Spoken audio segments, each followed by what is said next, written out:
that I gave you. So let me go over what I handed you. Let's see. Okay, that should be good. Okay, so let's go over the handouts. As the tech guy, yep, I gave you some paper. So the first thing is outline of what we're going to cover today. In short, it's everything. That's why this class is from 11 to 4, because there's a lot of information to share with you guys and get to you so that you understand what you have available in your Keller Williams technology, you know, what we provide, because some of the things, what I hate to see is when people go out and buy systems and services that you already have. You just maybe didn't know it was there, right? So we're going to start from the basics. Where do I go to log in? How do I check my email? All the way through to setting up your Placer website today. So that is what we're going to do. So you can refer to this to kind of see where we're at in the process. Next, I like to give this out. This is the password list. If you don't know already, you're going to have lots of logins for different places. You know, at least with the Keller Williams systems, we log in once and it's all inclusive there. Yet you may have a login, or you should have a login, for your National Association of Realtors. So that's one you may only use every 3 to 5 years. So what was that login? It's been forever since I did that. In general, it's a good idea to either write down, have some way or system of keeping track of your usernames and passwords.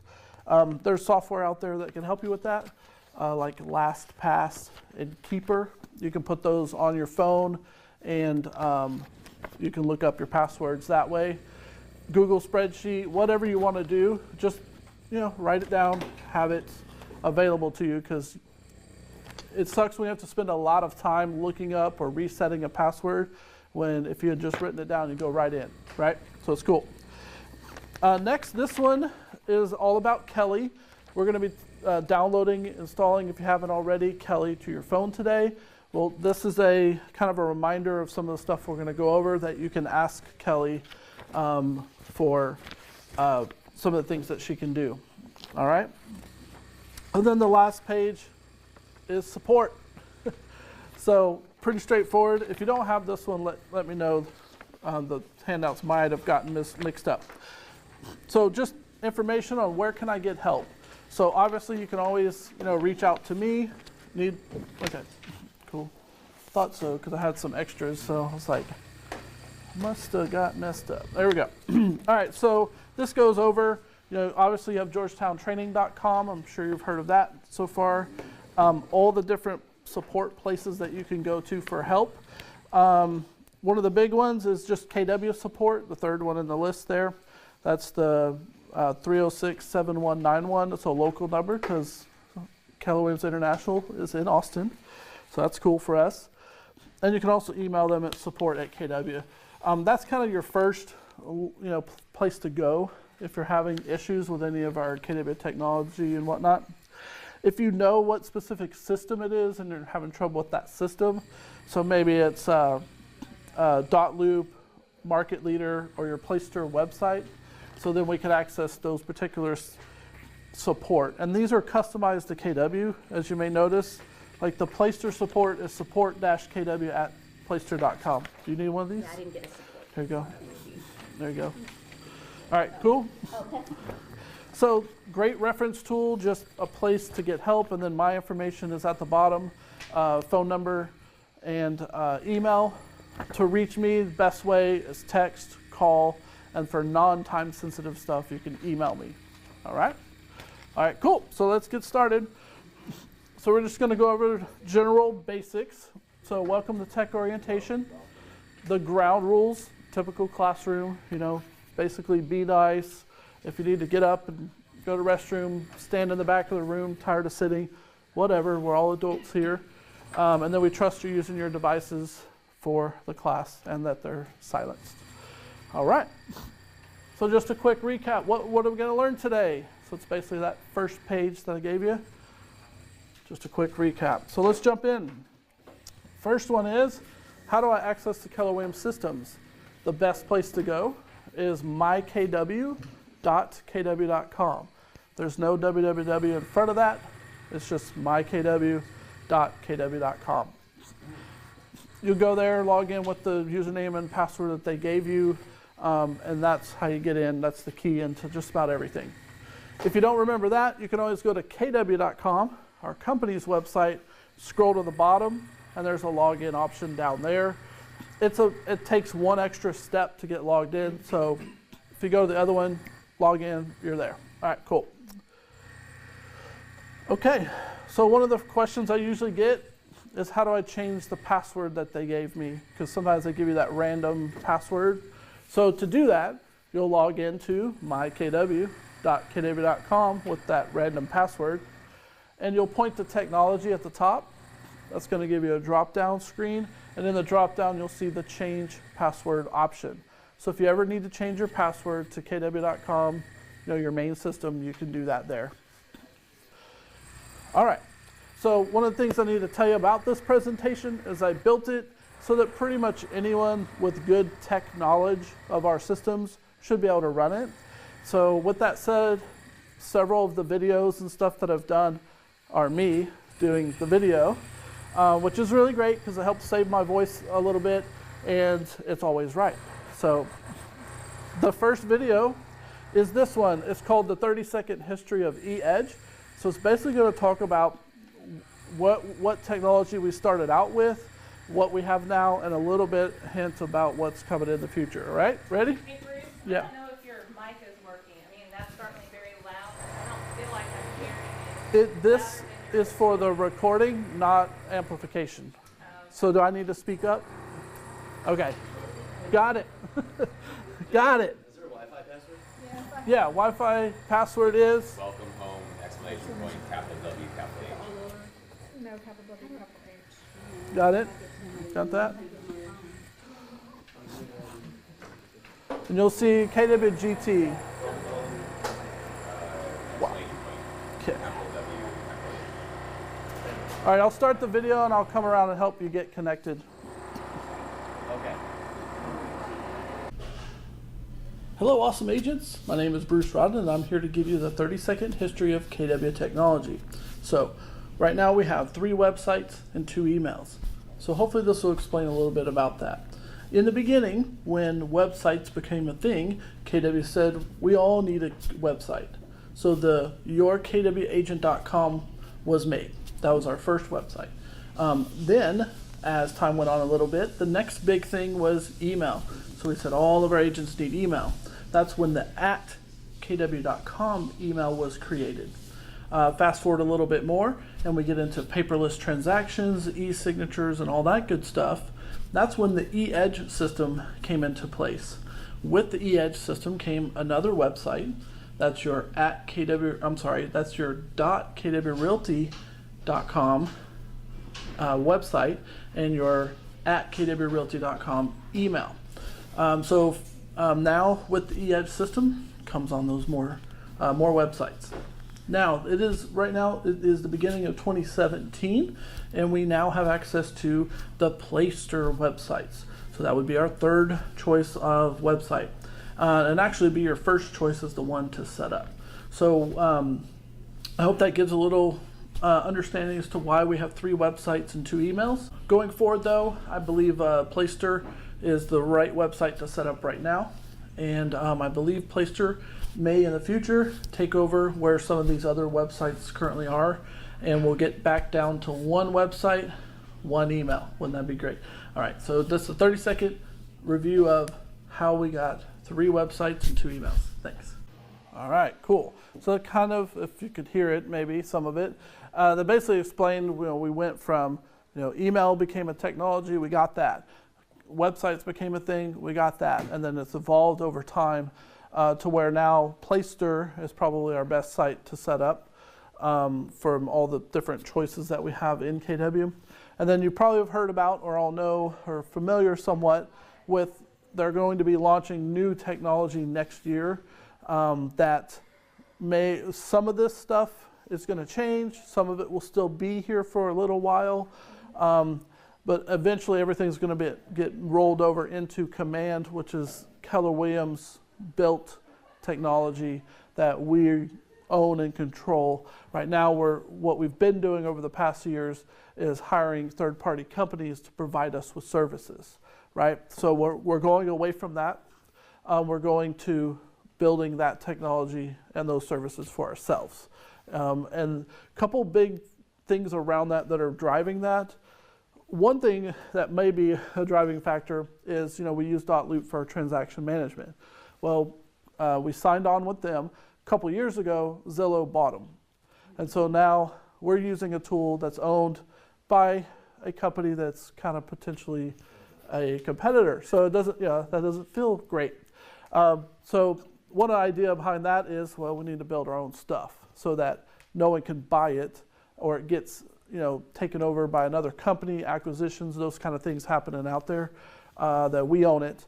And the good news with that is when we own it and you guys give us feedback on what it needs to do or be different or how it needs to work, we can build it because we don't have to go to the third party and say, hey, here's a bunch of money to build this feature because all of our agents want that. We're 170,000 agents. We want you to build in this feature to your third-party software. We pay them to do that. They do that, and then they sell it. So it's like, okay, what do we do? let's evaluate this. Okay, great. So we'll build our own. All right. So the next thing is, again, back to kind of basics. This is how to change your password for your @kw.com email. This is important because if you ever feel like your KW email is compromised, we don't change our password in the email. We go through the back end to do that. And so here's a quick video on how to do that. Other thing I'd like to say is all of the videos that you're going to see today, I'm going to pass around a sheet. If you'll write your name and legibly your email, I will send you a follow-up email that has links to all the videos that you're going to see today. So if you ever need a reminder, we got that going. All right, here we go. Hello, awesome agents. Today, this video is going to show you how to change your password for your @kw.com email that's hosted by Google. So the first thing you want to do is log into mykw.kw.com. Once you're logged in, you should see this screen. You're going to click on, or actually point to technology at the top, and then you're going to click on KW email. When you click on that, it'll come to this screen. You want to click on the manage your KW email link here. That takes you to this screen. On this screen, you'll just need to scroll down and you're going to see the new password section, and you want to type in a new password.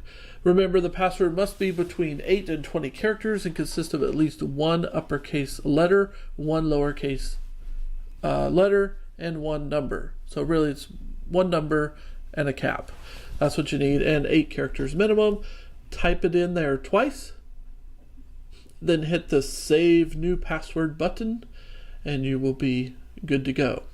Again, this is how to change your password for your @kw.com email hosted by Google.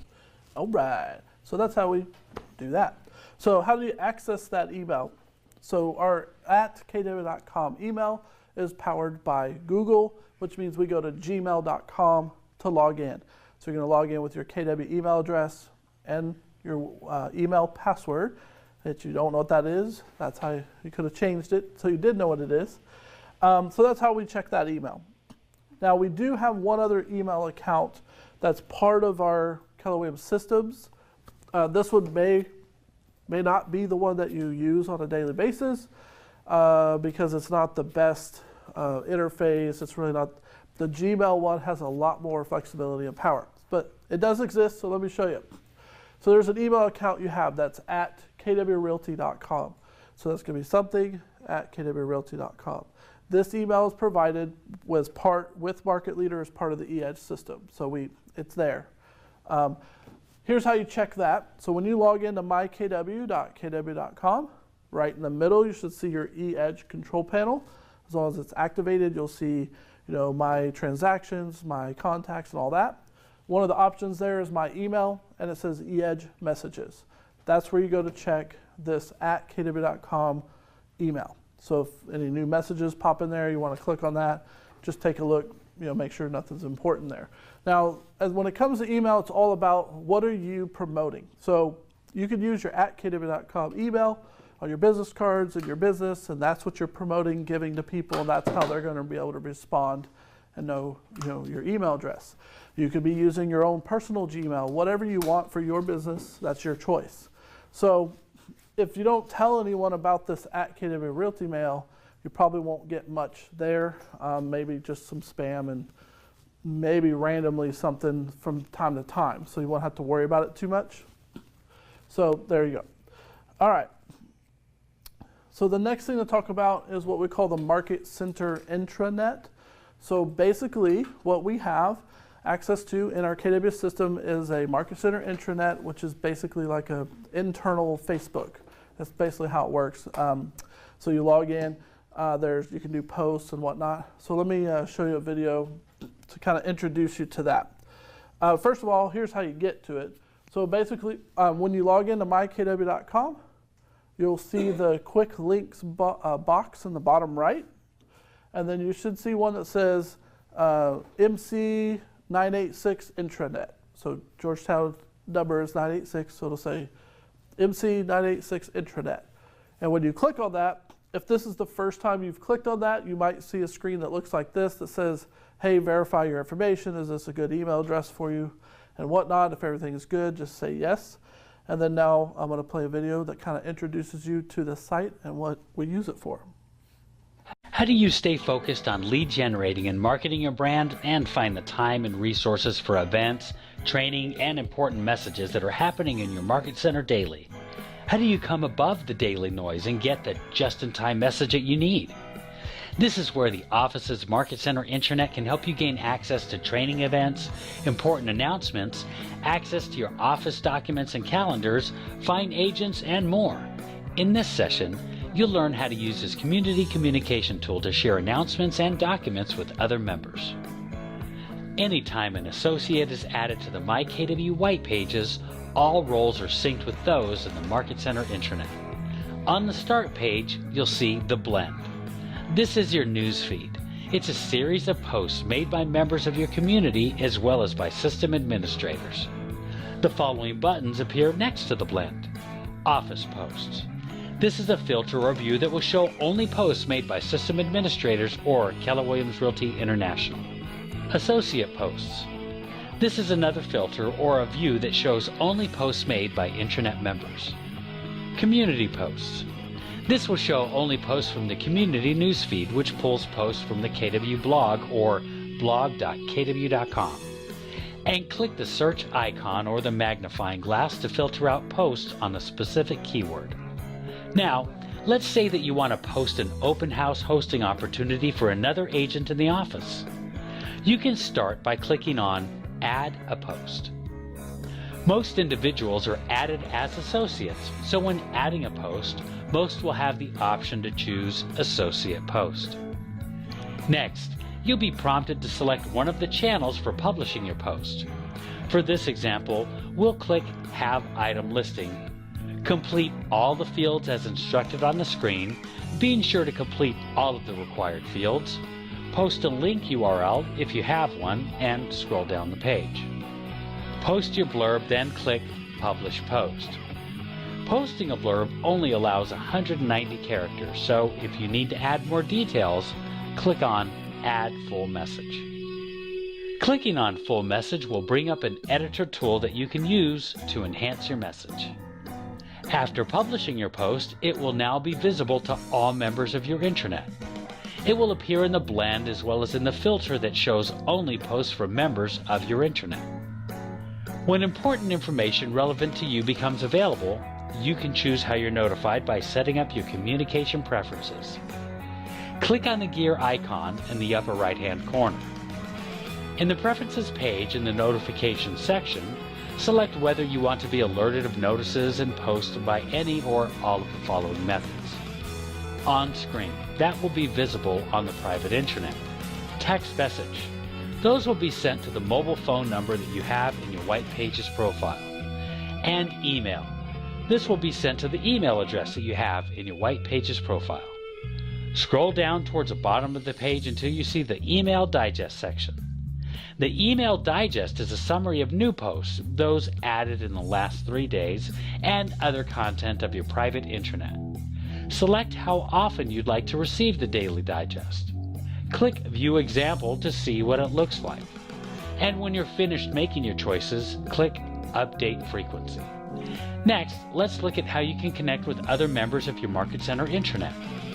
We'll leave the Start page and click on the Associates option. Click Associates and Staff if not already selected, and this will bring up a page titled Associates. You can search for a particular member by name or click Show All to see all of the members of your intranet. You can add tags to any member so that you can find them easier in the future. Click the Edit link next to tags to the right of the member's photo and their name. Enter one or more tags, separate the tags with commas if you add more than one. After saving, the tags that you add are only visible to you and no one will know that you tagged them. To view or contact a member, you can click on the member's name to see their contact summary or click on Email if you choose to send them an email directly from the intranet. To access shared documents or to share a new one, click on Market Center, then click Documents. All available documents and folders will display. Using the search option, you can also search for any document using a keyword, section, or a title. If you have any questions, visit our knowledge base at answers.kw.com or email our support team at support@kw.com. All right, so as you saw, that's kind of like an internal Facebook. Pretty cool. In the future, in Command, they're going to be building that out in like groups and communities, so you can be part of the Market Center, and everybody that's in the Market Center is part of that, and then you can create your own groups and stuff with, maybe other agents that you've connected with, or just different ways of communicating, and that'll grow into a much more robust social system in the future. All right, next is a video about e-edge. So you've probably heard that word, spoken. People talk about e-edge.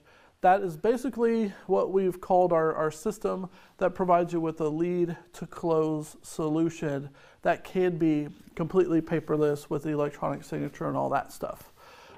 This video is from 2012, which is, it's old, right? Yet the concept and what the system does for you is still true today. So just take a note. It's kind of fun to see when they show the dot loop system, how it's evolved over time so much. It's so different now. Yet still, this gives a good idea. So I still show it because it gives a great idea of what the process and what the system is there to do for you. Just the tools look different and work a little bit better than originally. All right, this video is usually a little louder, so I'm going to turn it down and play that one. e-edge is the real estate industry's first and only complete lead-to-close agent business solution. It includes lead management and routing capabilities, full contact management, a professional marketing library, and a true paperless transaction system, all in one integrated, efficiency-increasing package. When we take a look at our lives today, we most likely find that we are managing way too many separate systems, multiple databases, too many logins and passwords, and each system disconnected from each other. e-edge changes this game forever. With just one login to one system to manage your entire business from the time you receive a lead through the closing. 4 main components make up e-edge: My Leads, My Contacts, My Marketing, and My Transactions. Each prominently displayed in the control panel built directly into the MyKW homepage. Let's follow a lead as it moves seamlessly through the e-edge system. This is Sally Seller. She wants to know the value of her home, so she logs onto your website. At this point, she has raised her hand. After she inquires, her contact information is added to the My Leads dashboard as a new lead. At the same moment the lead shows on the My Leads dashboard, you are immediately notified via email, via text message, and displayed on the MyKW control panel. While you are receiving these lead notifications, the system is simultaneously sending Sally Seller an introductory email. To facilitate a follow-up, you simply click the My Leads link to access all available contact information for Sally. Using one of the predefined e-edge templates, you send Sally one of the seller reports. Had Sally been a buyer lead, you would have captured the price range she was looking at, which property she viewed, and which she saved. And based on that information, send her listing alerts and recommended listings straight from the tool. So that's a cool feature that's built into it, yet our MLS does a better job of that. So for like sending them listings, you're probably gonna put them in the MLS and use that tool because you can get really specific, whereas eEdge, not so much. Now, that's our area. eEdge serves the entire US, and not the MLS everywhere is not always that great in different areas. Where we are, the CTX and the Austin MLS, they both have really great tools for sending out property to your clients. So I recommend you use that instead of this, simply because you can't get very specific, whereas in the MLS you can get extremely detailed, like two-sided brick, like crazy stuff. Okay, here we go. Any communication with Sally is saved in her own unique record in My Contacts, which can be pulled up at any time. To convert Sally from a lead to a listing client, you drop her into the beautifully designed and automated 8x8 program, so she receives regular touches over the following 8 weeks. Impressed by your professionalism and regular follow-up, Sally wants you to come over for a listing presentation.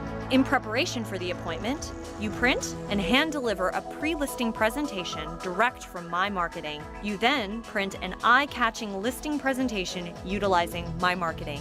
Once you've secured the listing appointment and prepared your presentation, you kick off the listing loop through My Transactions. Within the tool, you proactively prepare the listing agreement online web form, grabbing Sally Seller's contact information from My Contacts. At the appointment, Sally agrees to the listing and using your iPad electronically signs the contract. Immediately, Sally is added to the loop in My Transactions. Now, she will have 24/7 access to all the documents she needs to see during the listing transactional process, including the listing agreement. When it's time to showcase Sally's house, you create your listing-specific marketing package using eEdge's My Marketing. The system provides a wide variety of top-notch, professionally designed marketing tools, including flyers, postcards, and more. Once a buyer makes an offer, you invite the buyer agent into the buying loop of My Transactions, where he'll only have access to the forms applicable to him and his client, Beth Buyer. The buyer's agent may then choose to invite his client, Beth Buyer, into the loop.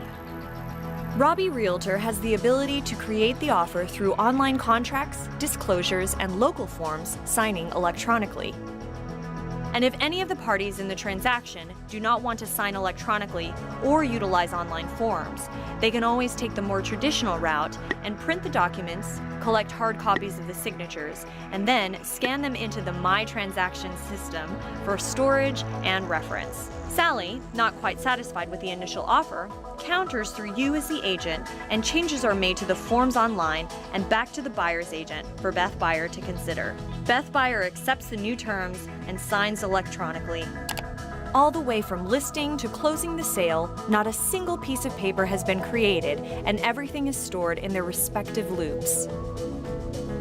Your negotiation process has been quick, easy, and highly efficient, and you have a clean, easy-to-reference revision history, great for compliance, safety, and potentially lower E&O costs. Once all the remaining forms are signed, you close the loop with the incorporated green sheet and submit it electronically to your compliance coordinator for review. The property closes, and the completed contract to purchase is stored in their respective loops for 7 years. You may then direct any of the parties to the transaction on your website through a client portal at any time throughout the 7 years to reference any documents. Now that Sally is a past client, you can start her on a 33-touch campaign offered through My Marketing, which allows you to keep in touch with her on an ongoing basis. Further, you can leverage just sold postcards available through My Marketing using Sally's now sold property to generate even more leads, saving you money, time, and energy while increasing productivity and profits, all through one complete, simple, and seamless system. That's eEdge. All right, so what do you think of that? pretty Is good. my transactions the same as dot loop? Yes. So it is the same. Yes, they are. Sorry, yeah. We commonly call it dot loop, which is the company that provides that system. In our dashboard, it's called My Transactions. So yeah, thank you. I'm sure other people were wondering the same. Yeah, My Transactions dot loop, same thing. So yeah, so this basically shows you that's what the system can do for you from a lead all the way to closing, potentially all paperless, electronic signature and everything. And then after the closing, putting them on a marketing campaign to stay in touch over time. So yeah, it's a good system. Oh, I don't know why the screen went blank. Okay. Hey Bruce, Yeah.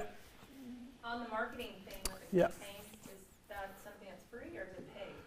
The only time you would have to pay is if you choose for them to print it for you and either mail it to the client or mail the prints to you. So you'd have to pay. Email you were fine. Yeah, email, or you could download a PDF of what you create and print it yourself. Print it here at the office, send it to Kinko's or whatever, however you want that done. It does have a convenience of you can build a flyer, say I want 200 of them, pay the money and they'll print and mail it to you, 200 flyers. So you don't have to do that though. It's all that's all free. The only time it costs is if you do print or mailing. Right, because in some of the campaigns, most of them, there's 3 types of campaigns. We'll get into this later, but there's all email, then there's multi-channel, which is like some email, some print mail, and then there's some that's just print. So you could choose how you want to do that. Yes, ma'am. We were trying to set everything up. The only problem we're having right now is I'm still showing step 2 activate at eEdge now. Okay, so it hasn't been activated for you yet? It doesn't look like. Okay, on a break, I'll come and help you because we need to make sure that happens in the right way to get you set up. Anyway, so yeah, and then once we get that done, you'll see the whole control panel there. And sometimes it's just the browser being funny, so we'll look at it. All right, so question, do y'all like to have fun? Yeah. A little bit? Half the room? Okay. All right. All right, so let me show you a fun video. Here we go. Last week, I set up hidden cameras in an open house in Burbank, and I sit one of my riders, Jamie, there. She dressed up as a realtor named Renata, and it's a segment we're calling Renata, the Not Real Realtor. I gave her 3 challenges. She had to take a phone call from her boyfriend, she had to sing a popular song, and she had to make a blowfish face on a window. These poor people. Let's see how she did. Renata, the not real realtor. She's not a really real realtor. Yeah. Dance around this empty house, tear us down, throw you out, screaming down the hall. How long have you guys been looking for a house? Well, we just barely started. Well, sometimes the first one is all you need. This is the dining room. I love the chandelier. Oh, yeah. I wanna swing from the chandelier. Yeah, I love the chandelier. Before we start, the people who live here are germaphobes. Okay. So I was wondering if you could help me out by just putting these booties on. Perfect. Just because they're just kind of crazy. Yeah. Just do. That's right. LA, you know? This used to be a fun house. Stay right here, and I wanted to show you that these doors are actually soundproof. Okay. So, just a second.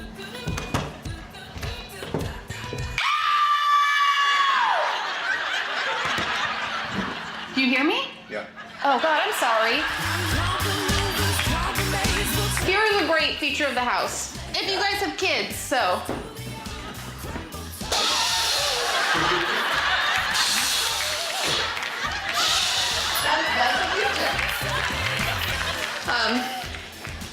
We do not go in this room. It's where the crime happened, but all the doors are staying.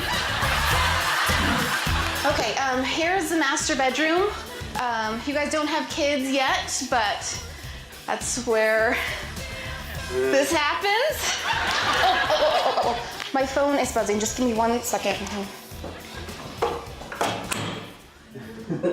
What?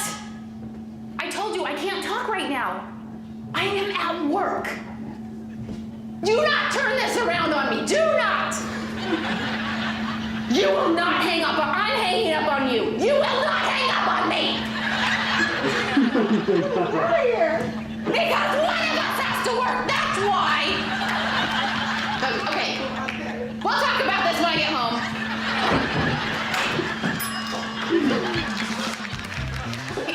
Hi. Oh, do you guys want to see something really funny? Do you guys want to see their underwear? No. Well, let's go back around through this way. And let's talk about an offer. I think we're still gonna just check it out and keep looking. Well, I know that you guys think that you've been dealing with a crazy person, but I'm not really a realtor. I work for the Ellen Show, and you guys have been on camera, and there are cameras there, and there are cameras there. Wave to Ellen. Thank you guys so much for being great sport. All right. So in a traditional real estate transaction, the process involves more. Pause. So that was a good video. Maybe some things not to do in an open house. Yeah, some conversations kind of stumbled into there. That was fun. One thing to point out though, like, you know, when she did the drawer thing, there actually has been complaints filed against agents. So a person went into, they were going to show a home. They went in and they started opening drawers. I don't know why or what they were looking for or what was going on. The homeowners had cameras and filed a complaint, and so that person is, you know, Trek's going to deal with that. So just know, just always assume that someone's watching. You know, you never know if they have cameras, video and sometimes audio. So just be careful about that, especially if it's not your listing or whatever. You just don't know. If you ever do see cameras, you may advise, if you're with buyers, you may advise them, hey, you know, we'll discuss any details after. Howdy. I was going to tell you, I'd like to be here about a little after 12:30. Okay, perfect. Thank you. So yeah, maybe not discuss, oh, we love this house, you know, we'll pay more than they're asking. We just want it, you know, those types. So, because they could, you know, use that to negotiate against you. So just be mindful, be safe, right? Okay. So like she said, in about 15 minutes or so, the food will be here. So what I want to do is basically introduce you into dotloop. So I wanted to, you know, get your energy up with the laughter and whatnot, because now we're going to go into probably the most important part of the class today. This is the system where you write contracts, get paid, right? Okay. So I'm going to do a little introduction of how it came about, what it can do, a little how it's used practically, and then we may break before we go into actual the how-to, depending on when the food gets here. Okay, here we go. Multiple parties. And throughout the process, agents, buyers, and sellers, So in a traditional real estate transaction, the process involves multiple parties. And throughout the process, agents, buyers, and sellers, they write, edit, sign, and send documents back and forth as they make these offers, modify the contract, make counter offers, and repeat the whole process over again and again. Every time a document is emailed or faxed to another party, a whole new version is created. Yeah, sure, software tools allow people to generate forms online, e-sign, and manage documents, but you typically have to use separate systems. Take personal banking. You wouldn't use 3 different systems to pay bills, transfer money, and to get your statements. It just doesn't make any sense. Plus, in real estate, simply digitizing the documents doesn't solve the real problem. It's the inefficient process of passing different versions around, typically in PDF format, resulting in zero collaboration and communication. At dotloop, we've reinvented the process. Instead of sending documents back and forth, now buyers and sellers come to the document through a collaborative workspace known as the loop.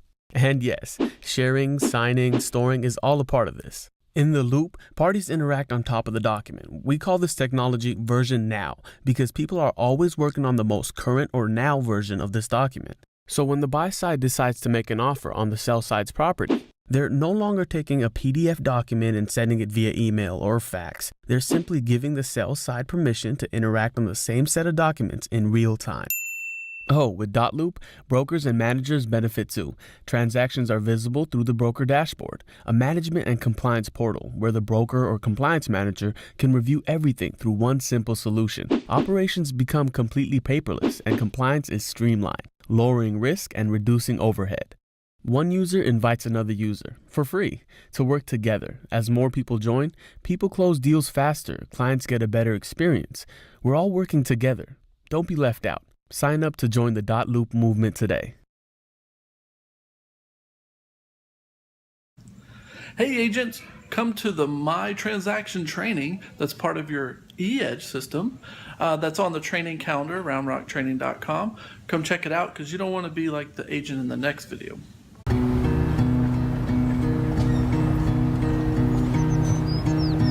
Up with the sunrise, you'll be staring out through the window on the day.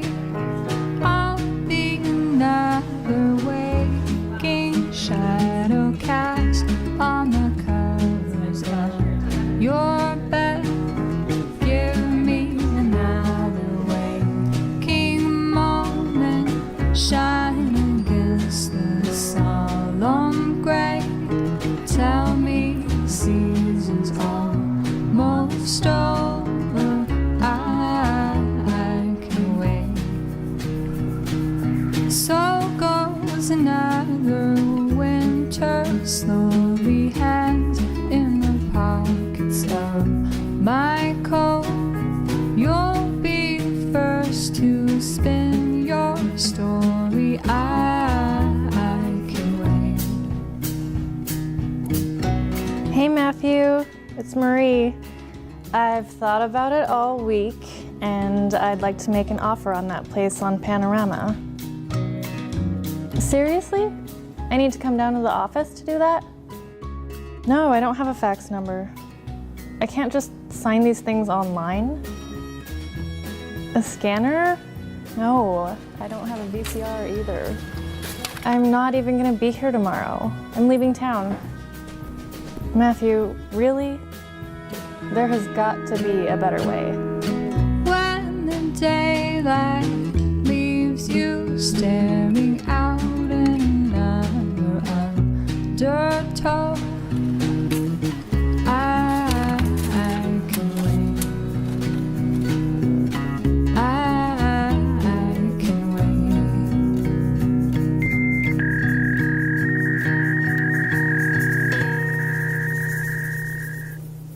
Alrighty then. So that introduces you to what Loop is. So basically, it's the ability to do a transaction online. So when you hear loop, think transaction or folder. You know, that's where you're going to put all your documents, share it with your clients, get the e-signature and all that fun stuff. So now let's get into like how do we physically actually do that stuff. So I'm going to pull up Loop's support site here.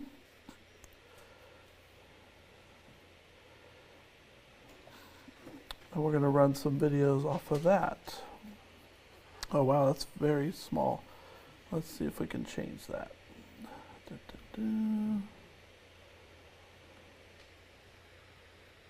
That's better. All right, cool. So this is Loop's support site on Loop's website, and we're just going to take you through these first videos on how to do a loop. So you really shouldn't need to do, well, you can look at the account settings. You can upload a photo of you, enter your information, that kind of stuff.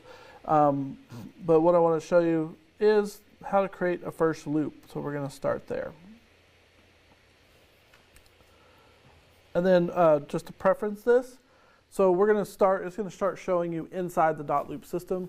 To get there, you log into, of course, mykw.kw.com, click on where it says My Transactions once your panel is up and running, and then that'll take you to that initial screen where this will start out. When you're ready to create a loop, just go over to the right and click Add Loop. The first step to adding a new loop is to name it.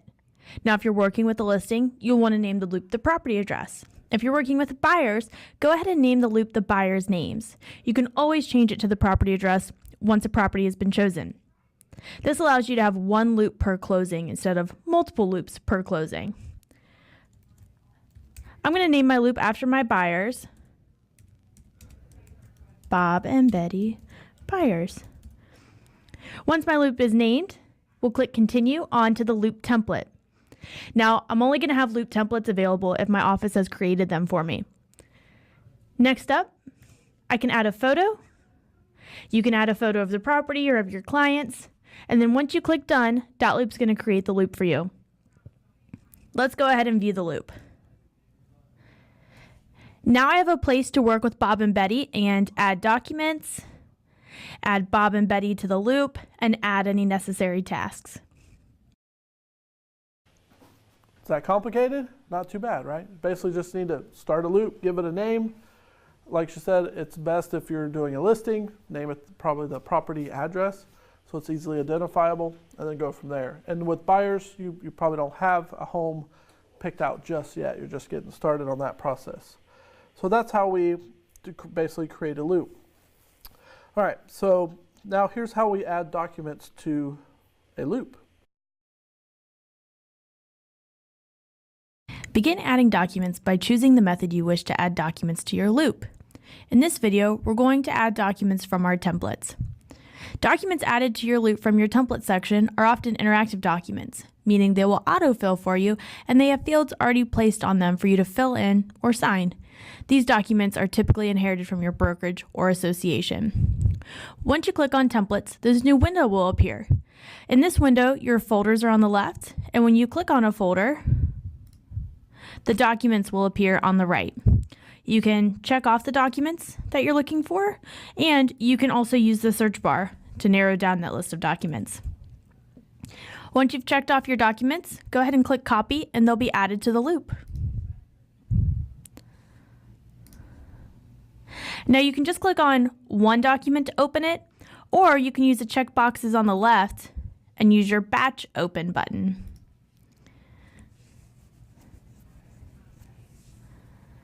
The first time you open up an interactive document, we're going to be hit with this autofill window. This autofill window allows you to determine who your clients are, what role you're playing in the loop, the property address, and any other details. Now this is all coming from View Details, but if I missed anything in View Details, I can go ahead and click on a field and start typing that in. Once I'm ready, I'll click Autofill. Everything that's in yellow has come from the autofill window. So that means 10 less fields I have to fill out here. Anything that didn't autofill, I can just click right into the text box and type in some information. Now up here at the top, you have your document editor toolbar. First, underneath File, you can save this document, print it out, or download it. On this document, I can add additional signature or initial fields or a strike through. If I need to change any information or if I exit it out of the autofill window, I can recall that now. And I can also message directly from the document, show my tasks, and go through the document history. Now, if we scroll down, not only did it autofill text fields, but it also auto-assigned an initial field for my client, Susie. Now, if there's anywhere that I need to sign or initial, I can just click on the field and sign now. Because I created this document, I don't need to share it to myself to sign it. I can just go ahead and sign anywhere necessary. Now, I'm not ready to share, so I'm going to use the back button here in the top left to go back out of the document to show you how to archive and unarchive. Let's say I didn't actually need this addendum, or I ended up with 2 of them in my loop. I can come over here to the 3 dots and archive it. So I'm just left with the necessary documents. But if I need to bring it back, I can just click Show Archived, click the 3 dots over to the right, and unarchive it, bringing it back to life.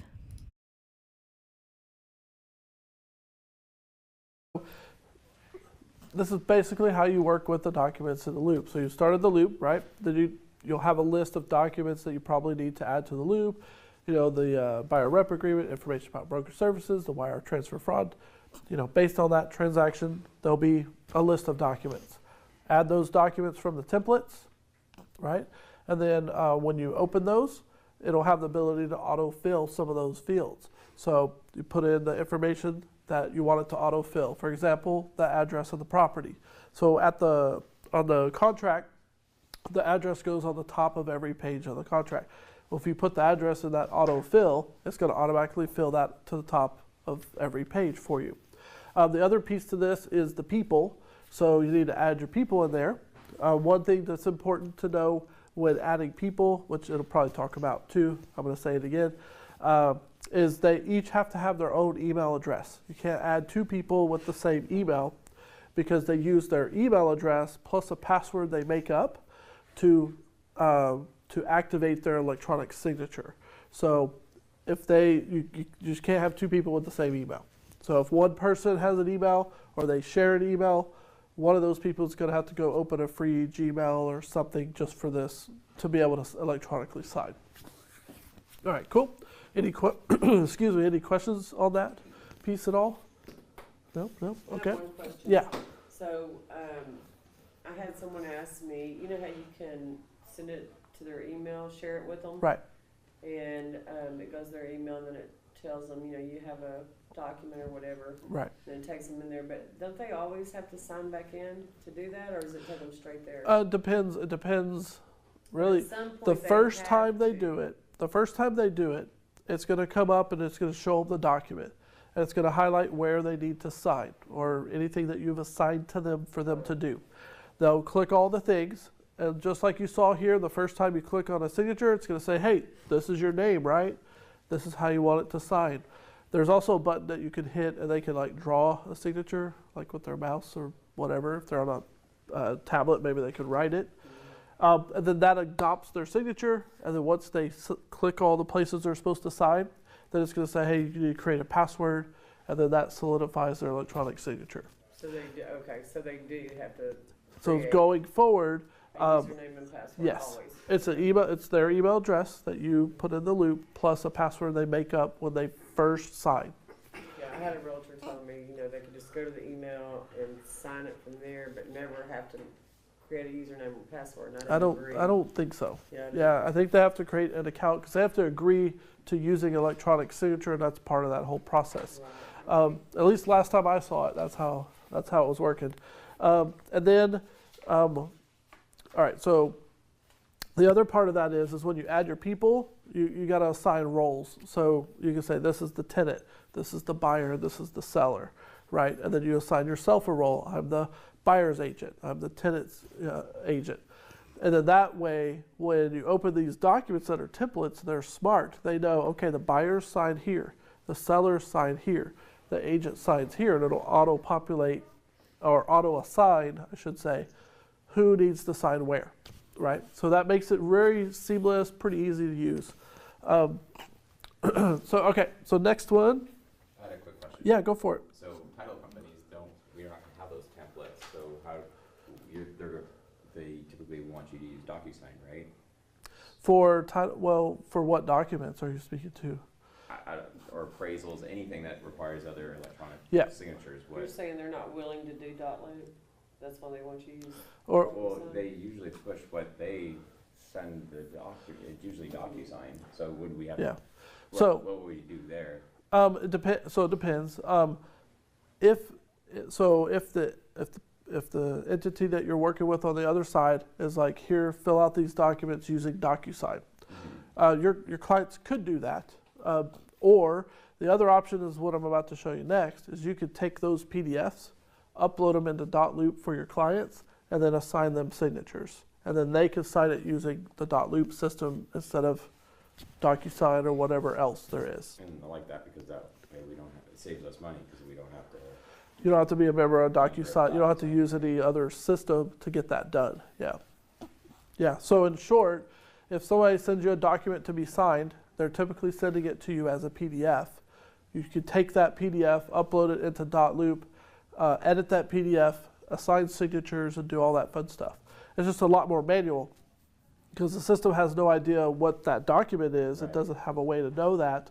So you have to manually, okay, I need to change the price here, put in a text box, change it, I need a signature here, here, here. You have to manually program all that in. It's not as hard as it sounds. And that's exactly what I'm going to show you next. So to say how to add a static PDF in a loop. So static would mean that it's, it's a hard PDF, it's not smart. And typically you receive from someone else. Another example of that is when another agent sends you an offer on your listing.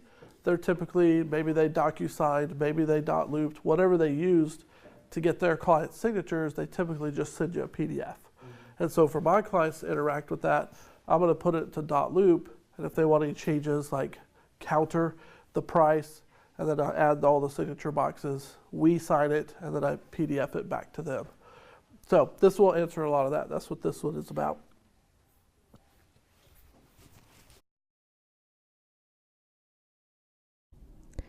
Begin adding documents by choosing the method you wish to add documents to your loop. In this video, we're going to add from our computer using this Browse block. Once I click on Browse, that will allow me to view any documents that I have on my computer that I can add to the loop. Once uploaded, I can just click right on the name to open. And instead of getting the autofill window, like I might with an interactive document, I have more options to choose from here at the top. Under File, I can print or download this document. I can split or rotate it if it needs a little sprucing up. Underneath the Add drop-down, I can choose options to make this interactive, like adding a signature or initial box, text, or strike-through. If I scroll down to the bottom, let's say I can add an initial there, and then make sure I come up here to the top left and assign it to my client. I can also scroll down to the next page and add a signature block if I need to. And then I can assign it to myself. I'm able to sign this document just as I have it open. I don't need to send it to myself. I can just click Sign Now, and it will grab my e-signature and initials from my Account section, and I can just adopt and sign. If we go all the way over to More, we have things like messages, showing our tasks, and we can also go into the document history. We're only on version 1, but as we create more versions, this history will get larger and larger so we can see all past versions and movements on the document. Okay, now I'm going to click Save. I'm not ready to share this document, and we're going to go back out of the document to talk about archiving and unarchiving. If it turns out you actually don't need this document in your Bob and Betty buyer loop, you can come over here to the 3 dots and archive. It's now been swept under the rug, and we don't have it here with our other documents. If I need to, though, I can click Show Archived, and I can bring this document back by unarchiving, the same way I archived it. And then I can click Hide Archived and see the document there in the list again. So let's speak to the archive feature. So as you may have noticed, there's no delete. If you put a document in, you cannot delete it. You can archive it. And the reason for that is really legal.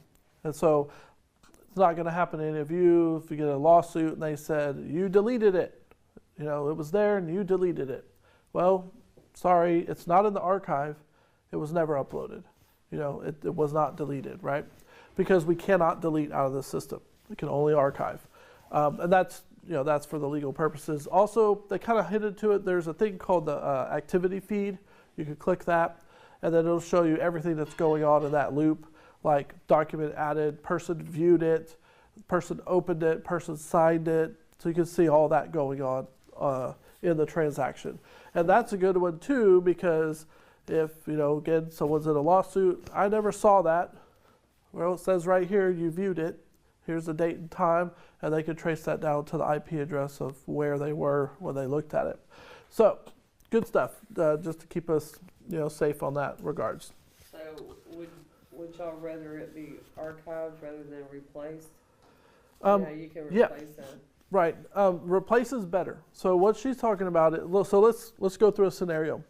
So I've got, let's say I send an offer to another agent for, here's our offer on your property. They counter it, right? So they send us back a PDF. So I've got my original offer in there that's all filled out electronically because it was a template.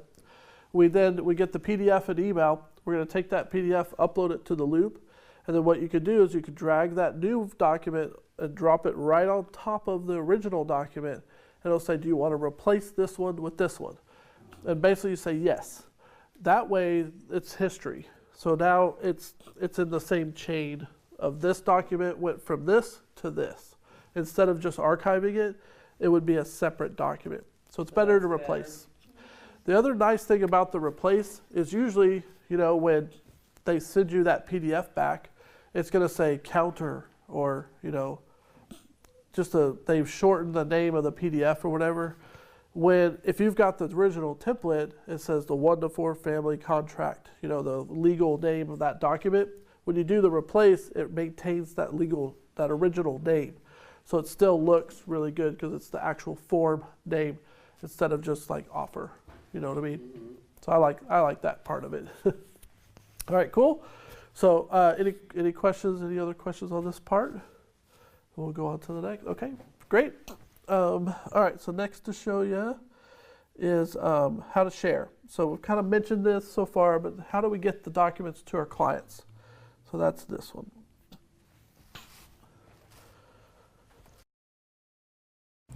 Once your documents are ready to be shared, you have the ability to determine what permission you want to give the recipient. To share these documents, you can click Share over to the right, or you can check off multiple documents and share them all at once. Dotloop will try to help streamline this process by assuming which permission, but you can always change if necessary. For example, if you give your buyers a place to sign, then Dotloop will give them Can Sign permission, or in this case, Susie Seller. Less clicks and decisions for you to make. There are 4 permissions total. Regardless of which permission you choose from, the recipient will be able to view, download, or print, and that will be tracked in the document history. View only allows the recipient to just do those 3 things we just talked about: view, download, or print. Can Sign gives the recipient access to any field on the document that you gave them permission to. So in this case with Susie, it is just signature and initial fields. Can Fill and Sign would give Susie access to all fields on the document, but she would still only be able to sign and initial what's assigned to her. This is perfect for sellers' property disclosures. Now these 2 middle permissions, Can Sign and Can Fill and Sign, are perfect for your clients because we are requesting an action, and once they complete that action, the documents automatically come back to you. Can Edit in Private is the permission used when you want the recipient to make any necessary changes to a document without restriction, as well as share to their clients. Any changes made to a previously signed document, by design, will wipe out signatures, ensuring no one is agreeing to term edits made after signatures were placed. This permission is ideal when sharing with co-op agents using Dotloop. We're going to stick with Can Sign and go ahead and share this document. Now, out to the right, it says Waiting on Others. Now that these documents have been shared with Susie, if we click Share again, Susie now appears under Who Has Access instead of Add People. Over here, Reshare and More Options allows us to check Susie off and reshare to her. That would send her another notification. And we can also remove Susie's access from this document. Maybe we're not ready for her to sign, or we accidentally sent an incorrect document. We can remove her access from that.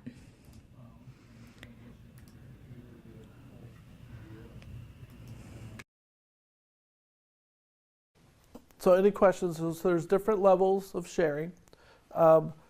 By default, if you assign a signature to a document, it's gonna, when you hit share, it's gonna go, oh, this person needs the ability to sign. So it's gonna automatically check them and put them in there.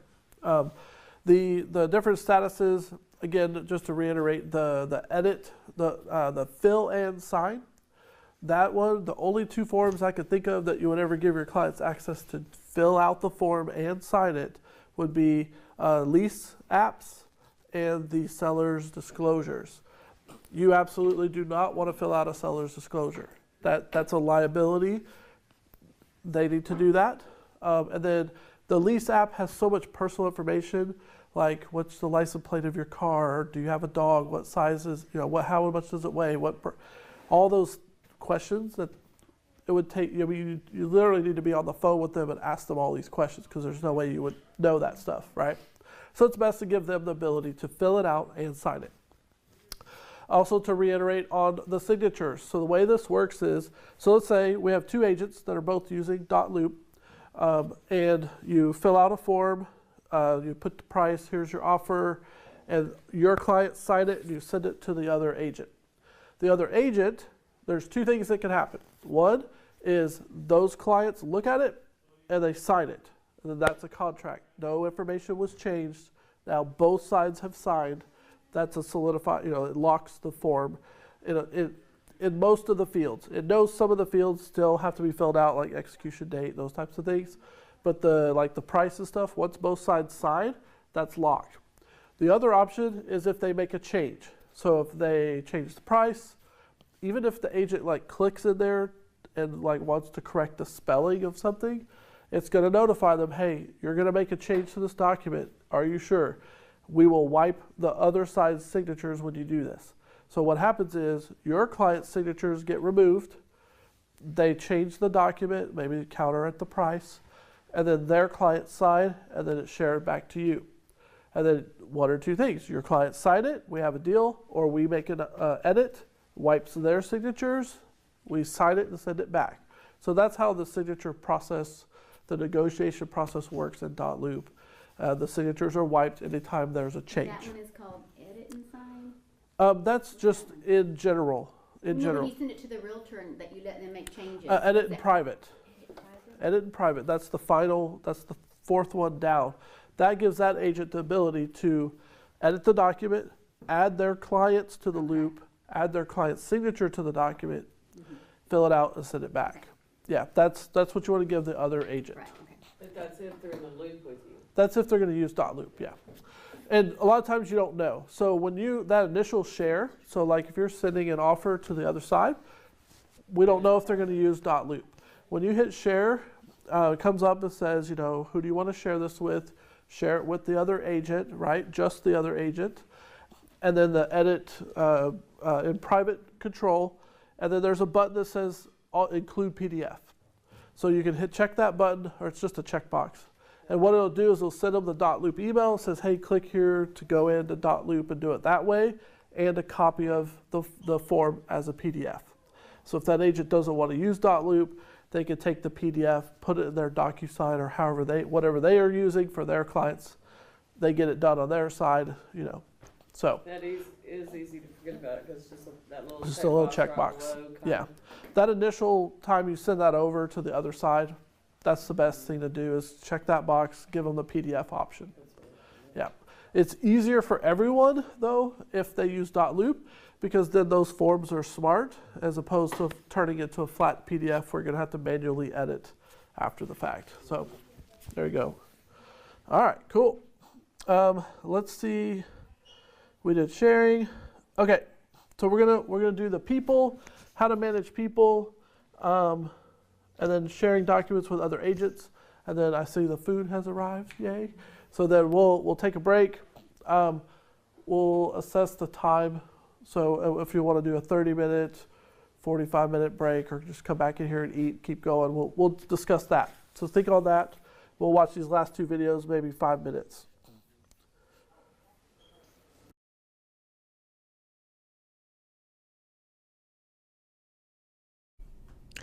There are multiple places in a loop where you can add people, but we're going to scroll down past our documents and service providers to the people section of the loop. First, we're just going to talk about adding a person. So you'll just click on Add Person, and that will give you the opportunity to fill in their name, their role, and their email address. At a minimum, a person should be added with their name and their role, so at least that can be added and auto-filled into the document. But if we're going to ask this person to e-sign, we will definitely need to have an email address here. Now I already have a few people in my loop. I have my administrators, myself, my clients, and the co-op agent. Starting at the top, I have my admins, and they are on my team. meaning that if I need to give documents to them or get their attention, I will click on Submit for Review in the top right hand of my loop. Because I created the loop, I was automatically added, so all I had to do was give myself the role of buying agent. You should never see yourself twice in the loop. Always make sure you're just listed once. Next up, I have my buyers, Bob and Betty. If Bob or Betty lets me know that I have the incorrect email or I've spelled their name incorrectly, I can just click on the 3 dots out to the right and click on Edit. Betty let me know that her email is not at gmail.com, it's actually at Yahoo. So I'm going to correct my mistake and click Save. Since I edited Betty's email address and I've already shared documents to the incorrect one, I need to come back up to my documents and reshare. To find the reshare option, I'm going to click on Share, Reshare and More Options, and I will just choose Betty to reshare to. Now, Betty will actually receive an email for her to sign these documents. I also have Sally Sells in here. She's the listing agent that we're going to share the offer to. But let's say we share an offer to Sally, our offer does not make it. So next time, I'm going to send it to a different listing agent because we're interested in a different property. To remove Sally from the loop, I'll just click on these 3 dots and remove her. And I can always add another listing agent if I need to. All right, cool. Any questions on that? All right. I just have one. Yeah. So you have a loop going, and Yep. You're going for 123 Elm Street, and then that doesn't go through. Right. Nobody agreed, and then you change homes. Right. And they're going to buy a different Right. home. Do you go ahead and just refill out the contract, or do you keep that and create a whole new loop? I don't think you need to create a new loop. You could create a new folder in the current loop. At least that, we may need to talk with Mary Fytek and find out what would be best, how she would prefer. What I do is I just create another folder and name it the new address, and then put all the documents relevant to that. So the offer for that home, and any documents pertaining to that particular offer in a different folder. Because it's still the same buyers. And then, so if that one falls through, IBS, all that stuff. So yeah, you could copy, because it's already there in the loop, when like Mary looks at it, she'll see, okay, here's the docs for this property. Here, oh, you have the IBS, you have the wire fraud, you have all that stuff that doesn't change when you change properties. So yeah, the only thing of that is you need to update the details of the loop. So in the loop, when you're in a loop, right underneath the loop name is the Edit Details button. And I'll talk about that more in a second, but you go in there and you change the address. So that when you add the new document to do a new offer for that property, then it'll autofill that information in for you. So do you enter buyers' names and stuff beforehand or after you import your document, after you're adding your document? Like what So we'll be seeing? great question. Here is what I say is the best practice, okay, as far as when to do things and what to do. So if you can you remember PDF? You ever heard of that? PDF? So the first thing you should do is add your people and assign them their roles. Then you're going to edit the details, which is right there above the loop, underneath the loop name. So if it's a listing, you're going to put in the address of the property and all the details about that listing. And then finally, you're going to add the forms. So hopefully that answers your question. So you put your people in, assign them their roles, edit the details, fill that out as much as you can. Now with a buyer, we don't have addresses and stuff, yet there's other information. It's a lot less to enter really. With a listing, got a lot of information to enter. And then what that does is when you add that form and you open it, it's going to say autofill. Do you want me to put in the address, the here's the people, here's their roles, go ahead and sign their signatures, and it does all that for you. That's best practice, the best order to do things. And you can do it however you want. Okay, so now we're going to, that was managing people. So we're going to watch the one on sharing, and then I think we'll take our break. All right.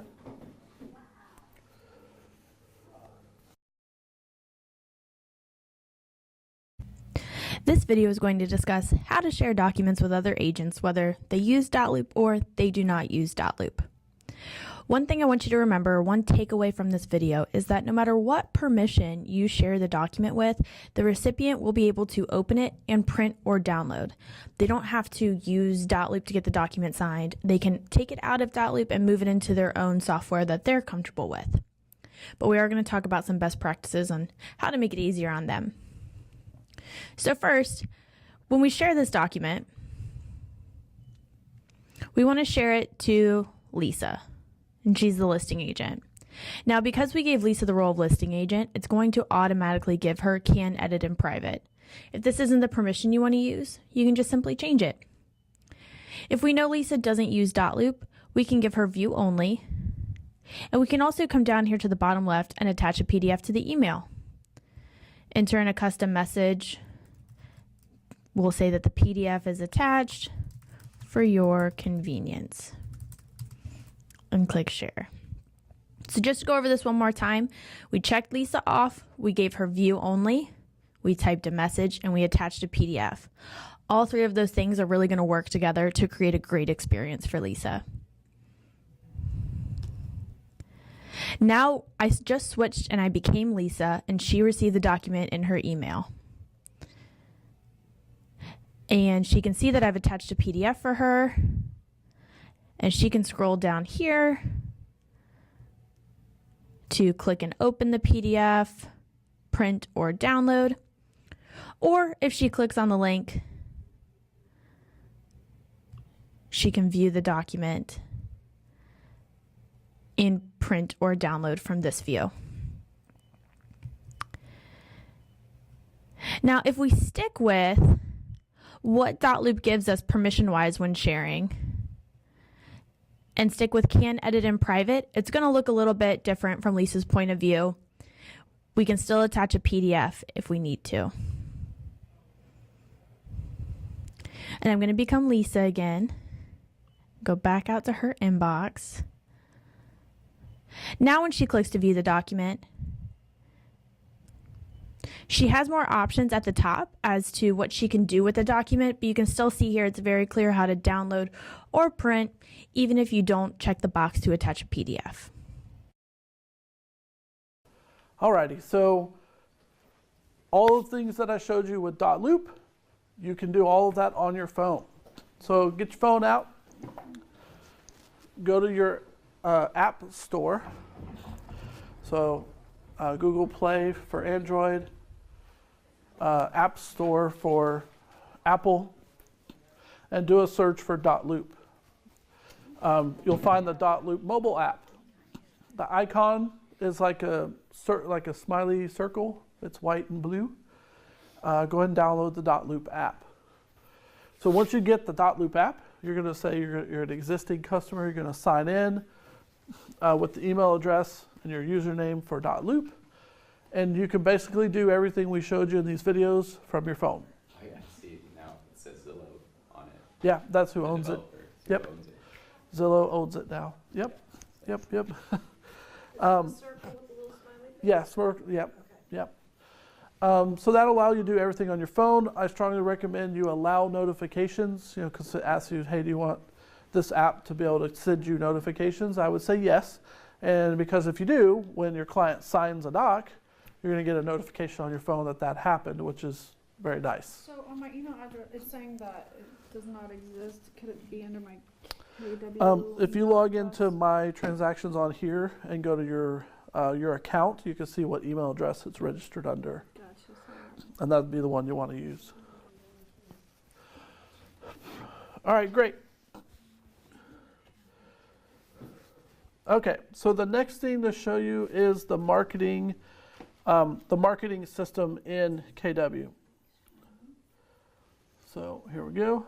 Okay. So obviously you log into mykw.kw.com. I'm going to show you briefly, basically the two parts of the marketing system. So there's the marketing pieces like flyers, postcards, those types of things. And then there's marketing campaigns, which are like 33 touch, 8x8, 12 direct, ongoing, touch campaigns. So we're going to start with marketing material. So to access this, obviously you log into mykw.kw.com. And if you click the plus by My Marketing in the eEdge control panel, you'll get a drop-down menu. And then we're going to go into the top two today, create marketing materials and manage create campaigns. So first we're going to go to marketing materials, create marketing materials. And that means flyers, postcards, oh, I guess I'm timed out. Let me relog. That's flyers, postcards, one-off type material, where the campaigns are a series of things. Okay, so that should bring you to this screen. On this screen, in the middle, we have email marketing, print marketing, and campaigns. Down the left, you can see, sorry. Let's see where you're at. Marketing. So click the plus by My Mark. Okay, so let me clarify, because I see people going, all right. Let me show you something. On the bottom. The toolbar at the top. Y'all see the toolbar at the top that's in the black and white?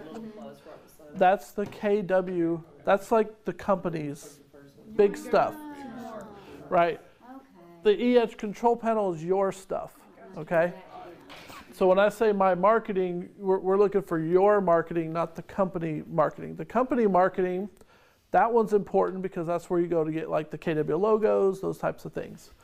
So where we are today is under My Marketing.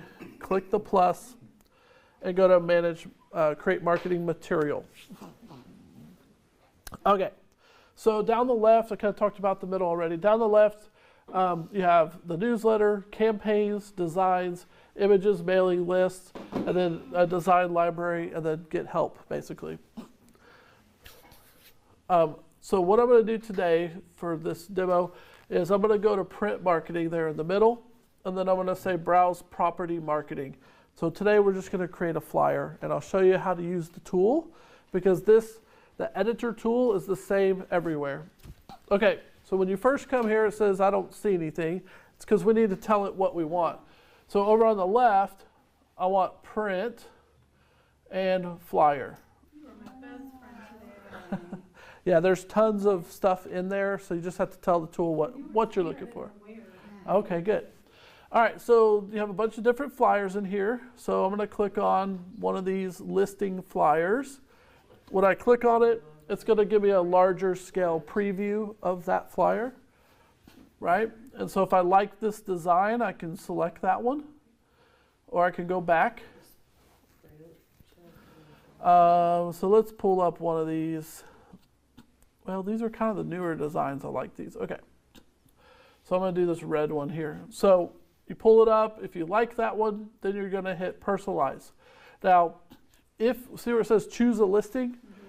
So if you have an active listing on the MLS, you should be able to choose that from the list.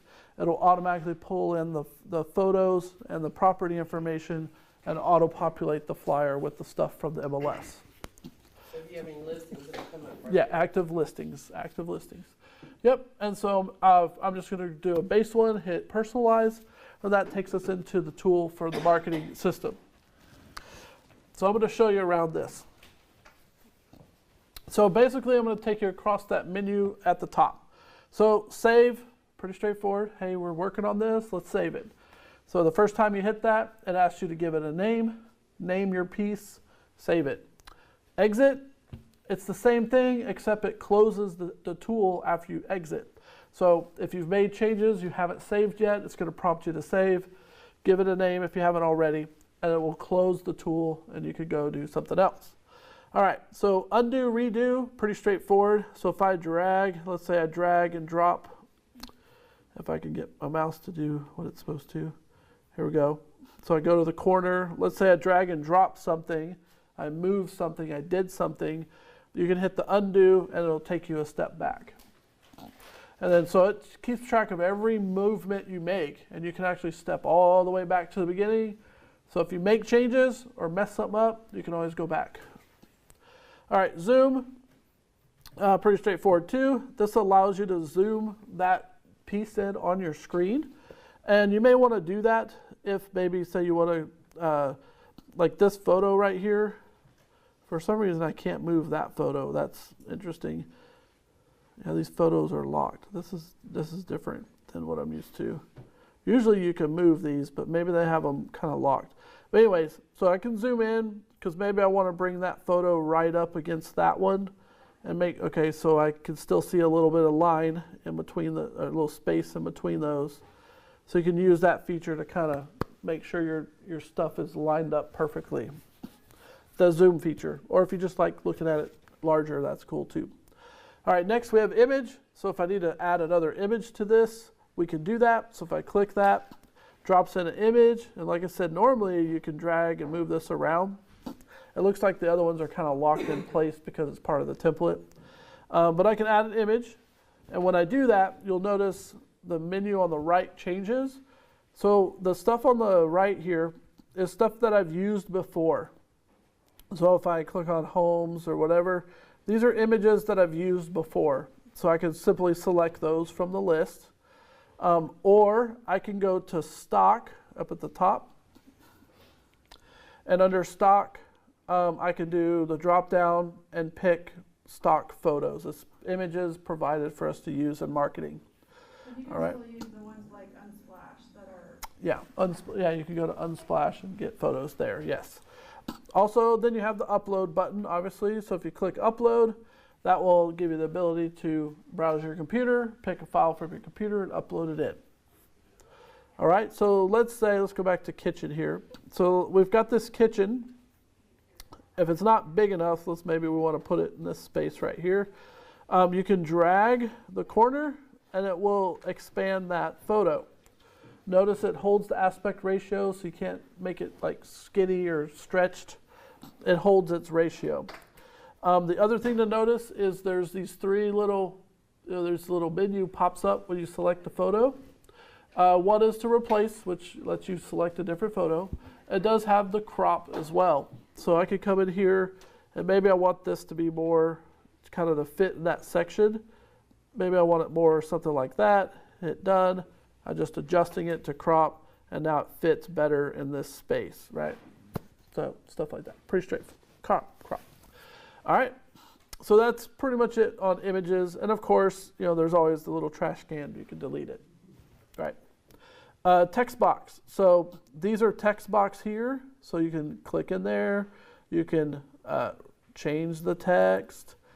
Here's your tool for if you want to change the font size, bold, italics, and if you need even more options, there's the three little dots off to the side, and then you can add bullet points or all these other stuff, right? The more advanced options. So a text box, same way. Click on that, it drops in. I can resize the box, and then I could edit the text. And for this, maybe I'm doing a big, let's do Arial, and we want to go real big on the size because I want this to be a header at the top, something like that, right? Cool, pretty straightforward. All right, next is we probably won't use for a flyer, yet you could use for other marketing things. It's something called article. So when I click on this, over on the right, this menu changes and gives me a bunch of articles to choose from. They can be small, medium, large, or full articles, right? So if I go media, let's say interest rate buy downs. So we can ask Jordan, or we can pull up this pre-written. It's kind of hard to see. That's fine. But here's a pre-written article about interest rate buy downs that's generated in the system.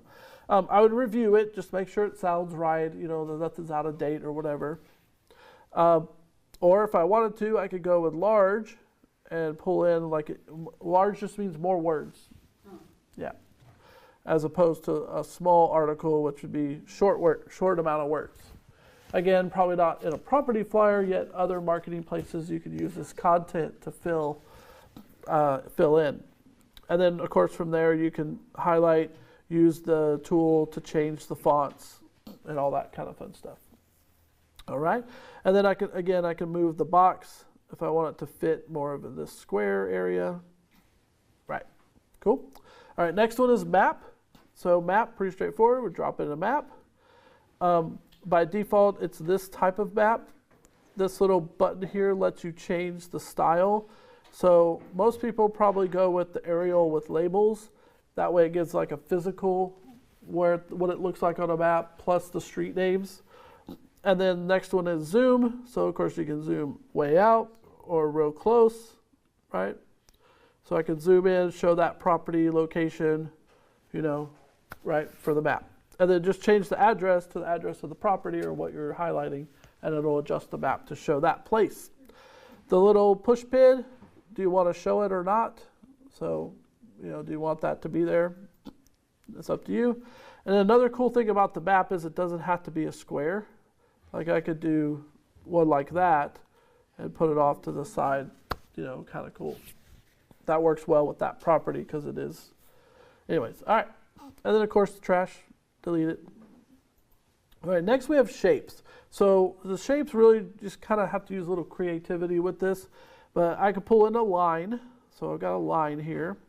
And let's say I want to put a line right there by that red box and just kind of to cut down the middle of the screen there. Well, first we need to rotate that. To do that, if you click and drag the little dot, that lets you rotate on the screen, right? And then I could position this right there and then bring it all the way down or whatever, right? So just dropping in a line. It could be like just for a spacer or whatever. It's not showing up real well, so what I can do is change the background color. Maybe it'll look good, maybe white or, I don't know, blue, green, something, so it stands out. Yeah, that's the next thing. Yeah, we can definitely make that a bigger line. And then you can also make it transparent. So if you want the stuff to actually shine through a little bit, you can add a transparency to it. How do you make the text transparent? The text transparent? Yeah, so you can. I don't know that you can make the text. I mean, I don't think you can make text transparent. I don't think that's an option. But these symbols or these shapes you can. So let me show you a thing. So if I do square, right? So let's say we want to take this square and we're going to make the map a square. And let's say we want to put the map in the square to kind of like give it a frame. Well, right now you can see the map is behind the square. This is what we call layers.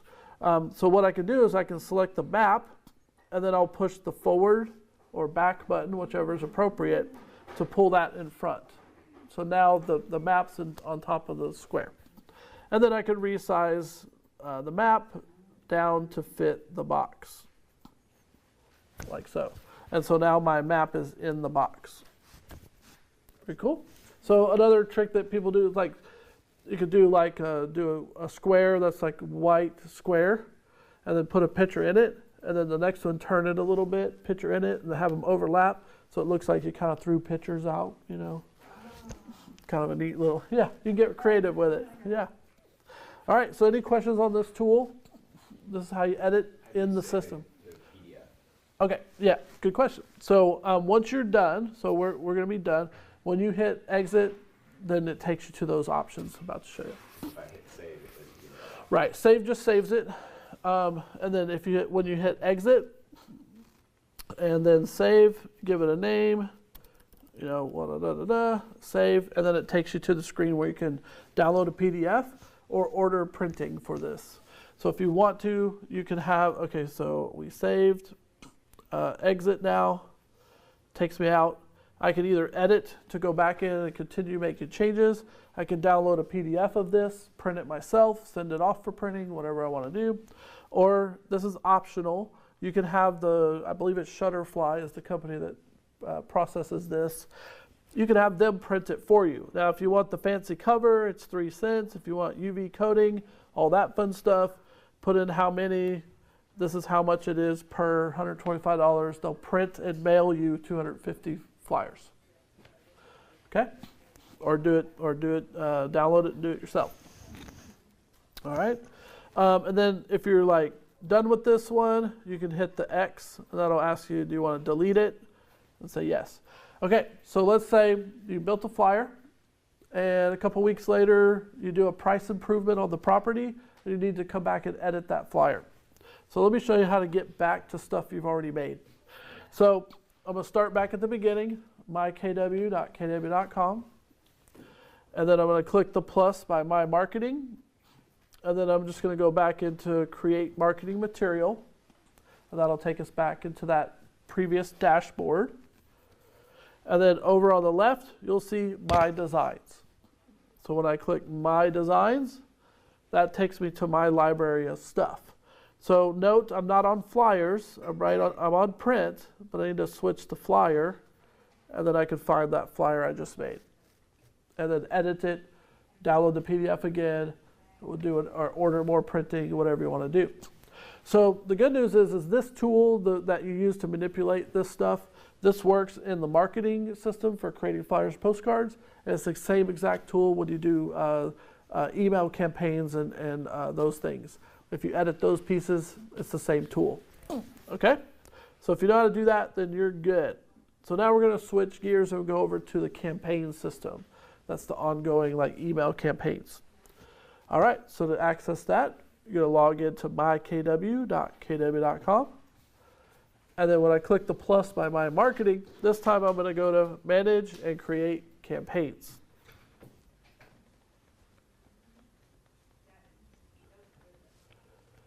All right, so that brings up the dashboard. So let me talk about this dashboard, what's going on here. So you have, on the left, the status. Is it active, green, good, or you can turn it off. Then you have what is this campaign. So there's the purchase and birthday greeting. So what that one does, that works with the contacts. So when you enter a contact, you can enter the date that they purchased or their birthday or both. And then you can put them on the campaign that's going to send them a message when it's their birthday. For the birthday, it just wants the month and day, doesn't care about the year. And then the purchase anniversary, you can put the full date there. All right, so the rest of these are ones that I've selected or brought into the system. There's I have 2 8x8s running. One's for sellers and one's for buyers. And then I have a 12 direct, and so that one's the stay in touch month over month. So all of this system follows the Millionaire Real Estate Agent book, the red book, the models that are in the beginning of that book. This is what it follows. And so everything is named according to that, 8x8, 12 direct, 33 touch, how it's called in the models and systems of the MERA book. All right, so to go through this a little more, so I have the names of what campaigns are. Next is contacts, that's how many people are on each of those campaigns.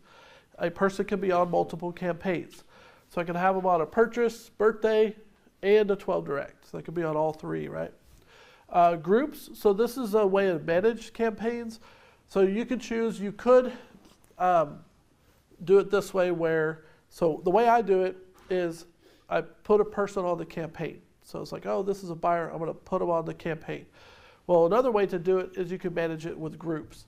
So I could instead put a person in the buyer group and then have the buyer group on the campaign. And what that would mean is, as long as they're in the group, they're going to get the campaign. If I take them out of the group, they're off the campaign, and then when I add them to the group, they're now on the campaign associated to that group. So it's just a matter of organization if you want to use groups to manage that, or if you just want to put them on campaigns individually. It's up to you. Next is the steps. So this is telling me the left side is all emails. So this is how many emails are going to go. In the middle is print mail. So as long as you have the physical address, the mailing address for your contact, you can add them to a print mail campaign. And then the system will tell you, okay, you've got 50 contacts. There's 4 pieces to send out. That's 100 pieces, or that's 200 pieces, right? It's this much a piece. It's going to be this much to run this campaign to print and mail those 200 things out. So you can look at this. It'll tell you how much that's going to be. And then the last one is reminders. So like when the campaign ends, you're going to notice on the 12 direct, there's 12 reminders, because the way the 12 direct works, that is the This Month in Real Estate. They produce that every month. So at the beginning of December, we have the stats for November. So we're going to send the November newsletter for the previous month. And you have a notification saying, hey, the November one's ready to go. You got like 10 days to edit that if you want to before it goes out to all your people. So that's what that's about. All right, next is next campaigns. So you can put someone on a campaign, and when they complete that campaign, you can have them automatically roll over to another campaign. So a good example of this is the 8x8 for sellers and buyers. So the 8x8 is once a week for 8 weeks. They get something pertaining to buying or selling, and then once that ends, they automatically get rolled over to the 12 Direct, which is once a month for 12 months. So you stay in touch, right? All right, and then the last one is performance, and if you want to copy, duplicate a campaign. Those are those. So most of us probably don't have anything running yet, so we're going to hit the Add New Campaign button in the upper right-hand corner. All right, so that's going to come up, and it shows you there's 64 results found. So that's all the campaigns in the system. For the class today, we're going to do just a 12 Direct. So what we can do, because they're all named after the campaign types, I could come into the search and just hit 12, do a search, and that narrows it down to 14. So these are all the 12 Directs there are. All right, so let's look at these. We have kind of the 12 Direct, and then the title, and a little short description of what this is. You can also hit the Show Campaign Steps, and that's going to give you a preview of what each one of those pieces are going to look like. Let's fix this real quick.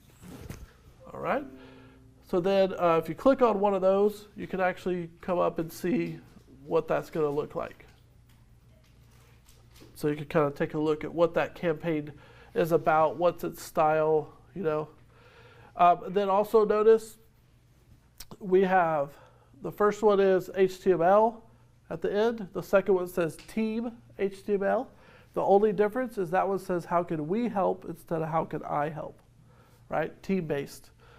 And the next one is also email, and then we have the multi-channel. So it's 6 emails, 6 physical mail. So just kind of watch for that because, you know, the multi-channel would cost you money, and then there's probably one that's all print. So it's 12 print mails. All right, so for this, we're going to pick one of the email ones. And again, you can click on Show Steps and preview each of the items before you choose that template. So let's say this is the one we want. I'm going to click Choose This Template. All right, so the first step is to review all the pieces. So this is say, okay, here's the 13 pieces that are going to go out. Here's the email subject. You can click and view that piece, or you can hit personalize and it takes you back into that editor tool that we're in earlier to make changes to that piece if you want to. There's two types of campaigns. So there's interval and then there's date. So let me explain that. This is an interval campaign. Meaning, so it says schedule 1 day after contact is added. So when you add the contact to the campaign, the next day they get the first piece. And then 30 days later, 30 days later, 30 days later, 30 days later. So it's interval based on time, right? How long since they got their first piece. And we're going to send those out. So if I add somebody on Wednesday, they're going to get their first piece on Thursday. Add them on Friday, their first piece is coming Saturday, and then 30 days, 30 days, 30 days. Got it? The other type of campaigns are date. So like the This Month in Real Estate, where they do the national statistics, that goes out on a certain day near the beginning of the month, the stats for last month. So it's like December 14th. This is the day it's going out. So if I add someone before then, they'll get it. If I add them on the 14th, probably, and for sure the 15th or later, they're not going to get anything until the next month, right? Because it goes out on a day, not a time. All right, this particular one's interval. All right, so you can come in here and edit all these pieces if you want. You can rearrange the order by clicking the little thing there and moving them around. Just make sure the timing doesn't get kind of jacked up. If you move that first one, you need to change the numbers around so it's 1 day, 30, 30, 30, 30. Does it get kind of weird? Okay, and then if you really hate one of these, you can hit the X and delete that piece from the campaign altogether. If you've made your own stuff, like you want to add your own stuff, go ahead and create that in the marketing material section. Hit add step, access your library, and add that piece to your campaign. So you can add your own custom pieces if you wish. All right, scrolling down past all the pieces, we need to hit the save and continue. So if we made any changes, save and continue. The next step is add remove contacts. So you can start a campaign with no contacts on it. That's fine, and we can add the contacts later, put them on the campaign as needed. So, but you do have to actually launch a campaign to have it up and running to put people on it. All right, so there's two ways to do this. I could add the groups, and then if they're in the group, they go on the campaign. Or you can add it individuals, like by contact. So I could come over here and say, okay, add this person, add this person, add this person. Now, let's say there's somebody in your database that you're like, where's that person? I know they're in my database. Why can't I add them to the campaign? Well, they may be ineligible, and here's how you can look at that. If you uncheck the box that says show only eligible, then you're going to see the people who I can't add and why. So Todd Robinson, I don't have a good email for him. Or they may have unsubscribed from me, so I wouldn't be able to add them. Okay, so, oh yeah, I need to go get their email. It's a bad email, that's the problem. Need to update my database, and then I can add them. Let's have a good email in there. All right, so I'm gonna cancel that for mine. And then normally you would save there. And then the final step, review and activate. So the main one is the big one in the middle that says, I'm not spamming people, you know, this is not a list from the internet. You know, I'm not spamming people. My account could get suspended or canceled if I spam. So there's that one. That makes the activate button available because you're agreeing that you're not a spammer. The one above that is where you can set, when this campaign finishes, I want to roll them over to another one. So if you're setting up the 8x8s or something like that, you could set it here, say after they get the 8, over 8 weeks, put them on the 12 direct. So they get once a month for 12 months. You can also do that from that dashboard window earlier. And then this was optional, includes showcase property. So if you want, the marketing piece will show, and then they can add some random property at the bottom if you want to. That's optional. So normally you would hit activate. For me, I'm gonna hit delete so I don't have another one in my system. Once you hit activate, it comes back to your main window. It should be there, active, and you can see, you know, how it's doing. All right, any questions on starting a campaign? Not on the campaign, but your contacts, are they Yeah. integrated from Edge? Yes, eEdge, yes. This is eEdge system we're working with here. Yeah, so if you've imported your contacts or added them to eEdge, they'll be available for these campaigns. And that's the primary use that we have for it, is for the automated emails and whatnot. I guess my question is, so you add friends and family to eEdge. They haven't really opted in. They're just people you know. Right. How do you get permission? Yeah. I mean, like. I think that's a good question. I would ask someone that can like recite the rules to you. And generally speaking, it's someone that you have had some sort of connection with. So, you know, So if it's a friend, it's okay. Yeah, My because mom, they she know won't you. care, obviously, but other Right. people, How do they opt out? Oh, when Is it an email? Yeah, Okay. on the auto emails, Yeah. at the bottom they scroll down, unsubscribe. Does it Make tell sure you it that was they there. unsubscribed? Yes, you will be notified when they unsubscribe. Like, It's never fun, right? I You know. can still call them. They give you their email the moment they're giving you permission. Right. No, because. What I it's know talking- emails, but- What it's talking about is, like I could go to Trek's website and pull a list of all the real estate agents Like that you recently could got licensed and then start emailing them. That's spam, because I don't know you from anybody else. But if you've had some sort of, You've met them, Relationship. like at a networking group? absolutely, yeah. Yeah, absolutely. If we're networking, you should expect this. Exactly, yep. Email me first, though. If you unsubscribe, In yeah, fact, unsubscribing. everyone Yeah. that emailed me from that, they're getting. Now, Yeah. remember that this stuff, this automated email stuff, This is just to enhance what you should be doing, which is the database 2, calling your people. This is enhancement to that. If you rely on just the email to build your relationships, that's not going to work. Because, we all know it's all automated. It's not a personal touch. It just keeps you in front of them. Yes, yeah. And it's great for like when you're working with a buyer or a seller, you put them on the 8x8. So not only you're communicating to them about potential property and all that stuff, and they're getting an email from you, it feels like a high level of communication from you to them during that process. Well, so, like, I am a networking group, and I have done some networking things, and I met, say, a manager of an apartment community. I want to put them on my newsletter, so they have a referral. They're not going to be buying, and they're not going to be selling, but they might have somebody that's looking because they manage an apartment community. So that's why I would use the newsletter for that kind of business contact. And then you could customize that so it's more geared towards that group, than just the standard stuff. Right, and fixing everything. Yeah. Right. All right, cool. So that's the marketing campaign system. All right, very good. Okay, so we're going to go back to the PowerPoint now. Let's see, let me switch this up. We're going to do separate and pull that up. There we go. Cool. Okay, so we did the 33 touch. And then just to know, you can import. So if you need to, if you have a spreadsheet or some other system, we could import that. We could get the spreadsheet out of that system and import it into eEdge for you. So I think the import requires, I think it's 25 or 30 or more in the spreadsheet for it to import. You can't import like 10. Yeah, it does have a limit of 5,000 per import, but there's no limit on how many you can have in there. All right, cool.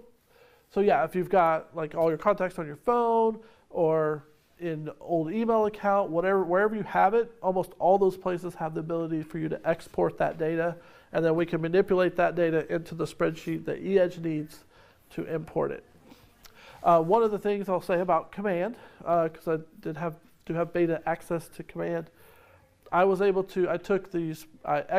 out of eEdge and drag and dropped the file in Command, and it imported. Which you probably haven't done an import process in eEdge yet. It's a little bit cumbersome because you have to do it exactly the way they want it, and the data that you receive is not always the way they want it. And so it's a little bit of work to get that data set up in the spreadsheet the way it needs to be so it will import. Still faster than typing 100 contacts in, right? With Command, we'll export from another system, drop it in, and it'll just handle the rest for us. So it's going to be very nice going forward.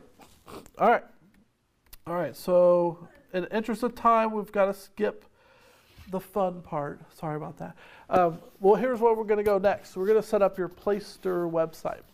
All right? So follow me as we do that. All right, so your primary website to set up with KW is powered by Playster. So let me take you into that and show you around there. So to access your Playster website, you're going to log into mykw.kw.com. You point to technology at the top, and then go to KW website. KW website. All right. So then you should come to a screen that looks like this. Do all of you have the red button that says go to my site? Does anyone not have the red button? I don't. Two of you? When did you join? How long ago? Over a year for me. Really? Believe it or not, yeah. Okay. Well, usually the reason for that is we've just added you to the system and it hasn't generated the site yet. The other possibility is if I think I already have a website. Okay. How would I know? Well, what's your website address? Don't know. I think I had something way. Okay. I've just been doing friends and family. I've just got my kids out of school, so Understood. It's fine. I haven't done anything. Well, you probably had been using the Market Leader website. Oh, probably. Yeah. that came with E-Edge.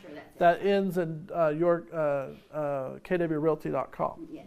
This one ends in .kw.com, and it usually mirrors your KW email address. But if you don't have the red button, we need to talk. There's something missing. We'll get your profile fixed, and then in a day or so, that button will become available, and you can set up your site. So why is this different from the other one that they give us off the bat? Because this one's provided by Playster, which is a third party. Yeah, and it's better. It's the newer. It's got better. It's built on WordPress. It's better. Okay. Simply stated, it's better. Okay. And the market leader one is auto-generated when we add you to the system. It's another step to get this one auto-generated. Anyways, okay. So I'm going to hit the go to my website. And then that should take us to the Playster dashboard. It should look something like this. And so for today, we're going to go into on the left where it says Edit Site. We're going to go to Edit Site over here on the left. So go ahead and click on that. And it should take you to a screen that looks like this. And we're basically just going to go down the list. So right now we're under Site Settings, and then this is all the site settings. All right. So if you click on IDX Integration, is it making you sign in to Playster? What do I use there? It shouldn't ask you for that. It should automatically connect. I would try logging out of KW and re-logging in and try again. Okay, so when you pull up IDX integration, by default, KWLS will be the selected MLS choice. You probably want to turn on Austin Central Texas, so it's Austin MLS listings, Austin area listings. And then you can turn KWLS off if you wish to. Question? Okay, so if you're not in the Austin, at the top it says more integrations. You can click there to request. What MLS are you with? This is CTX. Yeah. Okay. North what? What MLS? I just North Austin MLS. Or Actress. So there's two MLSs. Okay, so real quick. So there's boards and then there's MLSs. Right. So you can be a member of any board, Austin, Waco, whatever, and then there's MLSs. We have two MLSs in this area. We have the CTX and we have the Austin MLS. I opted out the CTX because my understanding, I get all of Georgetown except for like the fraction. Yes. So the two MLSs overlap largely for the central area. The CTX MLS goes out a little bit further than the Austin MLS in some areas. So just kind of give you a history, how'd that happen? Well, basically, so the Williamson County Board runs the Central Texas MLS. The Williamson County Board set out and said, hey, we've got the Austin MLS, Fort Hood, Temple Belton, Highland Lakes. There are like 5 or 6 MLSs in the Central Texas area, right? And so their intention was they started working with those other MLSs and say, hey, let's all just combine into one big one, so that one of the benefits to the agents is you don't have to have an Austin MLS fee, a Temple Belton fee, and a Highland Lakes fee, and a blah blah blah, and the list goes on. So you're not paying for 3 MLSs to work that upper area, right? So they got together. Those MLSs agreed to join, and then I'm being recorded, so I'll be trying PC as possible. Austin MLS decided not to join, and so they said, no, we're not doing that. We're not going to join. Is that the KWLS one? KWLS is Keller Williams Listing System. That's our internal system. So let me finish this story, and then I'll talk about that. So we were like on the road for everyone to come together and be one big MLS. Awesome. And then political stuff, I think money and power, it didn't happen. So now we have 2 MLSs that overlap. So you can choose which one you want to be a part of or both. In some instances, you know, I don't know. It's kind of a tough choice. If you work mostly like up in the northern or the outlying areas, then the CTX is probably better for you because you get access to all those areas. If you work Georgetown, Round Rock, Jarrell, like Austin is probably the one for you because you don't need those outlying areas. The other challenge is with membership. So the CTX has, I think, maybe 1,000 or so, a small number of members that are a part of the CTX. The Austin MLS has like 5,000, you know. So there's that. The other thing to take in consideration, so let's say you got a listing, right? And you want to know how much is that home worth, you're going to do a CMA. Well, there's potentially listings that sold in the other MLS that you're not in, and so you don't see that sold data. So are you really, without being in both, can you really see all the information? Even in Salado, there's properties for sale that are listed, but if you go to Realtor.com, you can see it because it's in Austin. Yeah. So I want to join in both. Yeah, so, and it's totally up to you what you want to do, but maybe you need to be a part of both because so you have all the access to all the information. And then, you know, because there's some people that are in one and not the other, and vice versa. I was able to see that $10 million listing that went active this Friday. Yeah. In the MLS. So I was like, whoa. Yep. But that's Austin. Right. Central Austin wouldn't Yeah. have access to it. It kept making me sign on and stuff. Now it says. Okay, we'll. But how do I yeah, have we'll have to that? fix 'Cause that. I don't have that tab. I just have Central Austin, which I don't have access You don't have KWS? No. Oh yeah. So no, this. So for these purposes, for this website, that button right there will get you everything in this area. Okay. You don't have to pick Austin or Central Texas. Right here it says pending on Temple Belton Board of Realtors, which Yeah. ironically I just switched to Williamson County yesterday. So I don't need to worry about that, or do I need to switch that? So does Temple Belton have an MLS? It's Central They Texas. used to. They're on CTX. Then you're good with this. KWLS covers Central Texas. No. This Austin Central Texas Realty Information Service covers Austin Central Texas area. Don't care what MLS. You're going to get all the listings in Austin Central Texas. Okay. Yes, and it's confusing because you know this could be like CTX right here, Yeah, but it also says Austin. That's what I thought it was too. That's why I was Yeah. like, Oh, you're saying so that's going to cover everything? This is all you need for your website. Because the KWLs is literally just Keller Williams listings. The KWS is Keller Williams listings nationwide. Oh, okay. So Okay, good to know. if you want to, and it's totally up to you, if you turn on KWS, someone could search for property in Florida, only KW listings though, because it's our internal listing system. On that note, because I talked to Scott about it, I have the IDX integration Yes. to show listings Mhm. through the Keller Williams listings. Okay. Do y'all, because he said that was okay, because I know my last one, they gave me like a 3-digit listing code that I sent to To show the KWS. the KW listings. Okay. So at the bottom of my webpage, I've got, like, it's my old brokers now. Their little featured listings. Okay. Yeah. But I just want to switch it to Keller Williams, so it's got Keller Williams listings instead. Okay. Well, we'll Can you have to help me look. with that? Yeah, we'll have to look at your site and what the settings are to make that happen. So it probably was an IDX feed Yes. for the old office, as we're going to change that feed to be this office, Right. basically. So I just need to get that Yeah. code to send it to. Right. And that'll come from your MLS, not Keller Williams. So we can do. It'll come from the MLS, and we'll say only show the office's listings in the Okay. MLS, which will be Keller Williams listings for this office. Okay, that's what I'm thinking. Okay. So to go back on KWLS a little bit, since that came up here. So several years ago, Keller Williams said, you know what, we need like a place to put all of our listings. So they created the KWLS.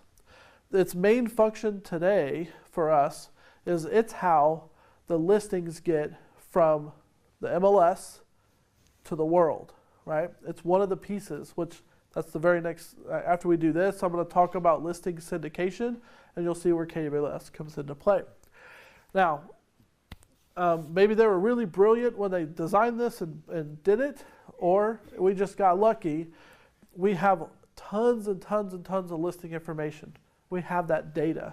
So now going forward with Command and our AI, we'll be able to use our artificial intelligence to analyze that data to give us insights and feedback, because we have all that listing information in our system. Pretty cool. So if you don't know, having data is a big deal. Yeah, That's the gold of the future. Yeah, absolutely. So choose, in short, choose Austin and save. I'm going to dismiss on most of these because I don't want to change mine. Okay, so next one is global filters. I'll just talk about this one. So basically what you can do with that is you can go in there, set a filter to eliminate stuff from your website. So let's say you never want to sell a home under $150,000 on your website. So you can set a minimum price of $150,000, and so when it does a search, it won't show them any property under $150,000. I don't know, I feel weird about that, because like, okay, if there was a $130,000 house they could afford, you didn't show it to them, you know, that kind of, yeah. So I don't recommend doing any global filtering, but let's talk about featured listings. So featured listings, depending on the template that you choose, there could be 1, 2, up to 5 properties on the front page. What are those properties going to be? Well, they're based on the filtering that you set here. So what I have here is maximum price, $550,000. So when you go to my website, it pulls up random listings, $550,000 and below. If you don't set a max price, it's going to be the $32 million lot in Austin, $42 million land. It's a smaller audience, right, for those types of properties. So I set it kind of more mainstream property. You can also add other search criteria by doing this little drop down right here.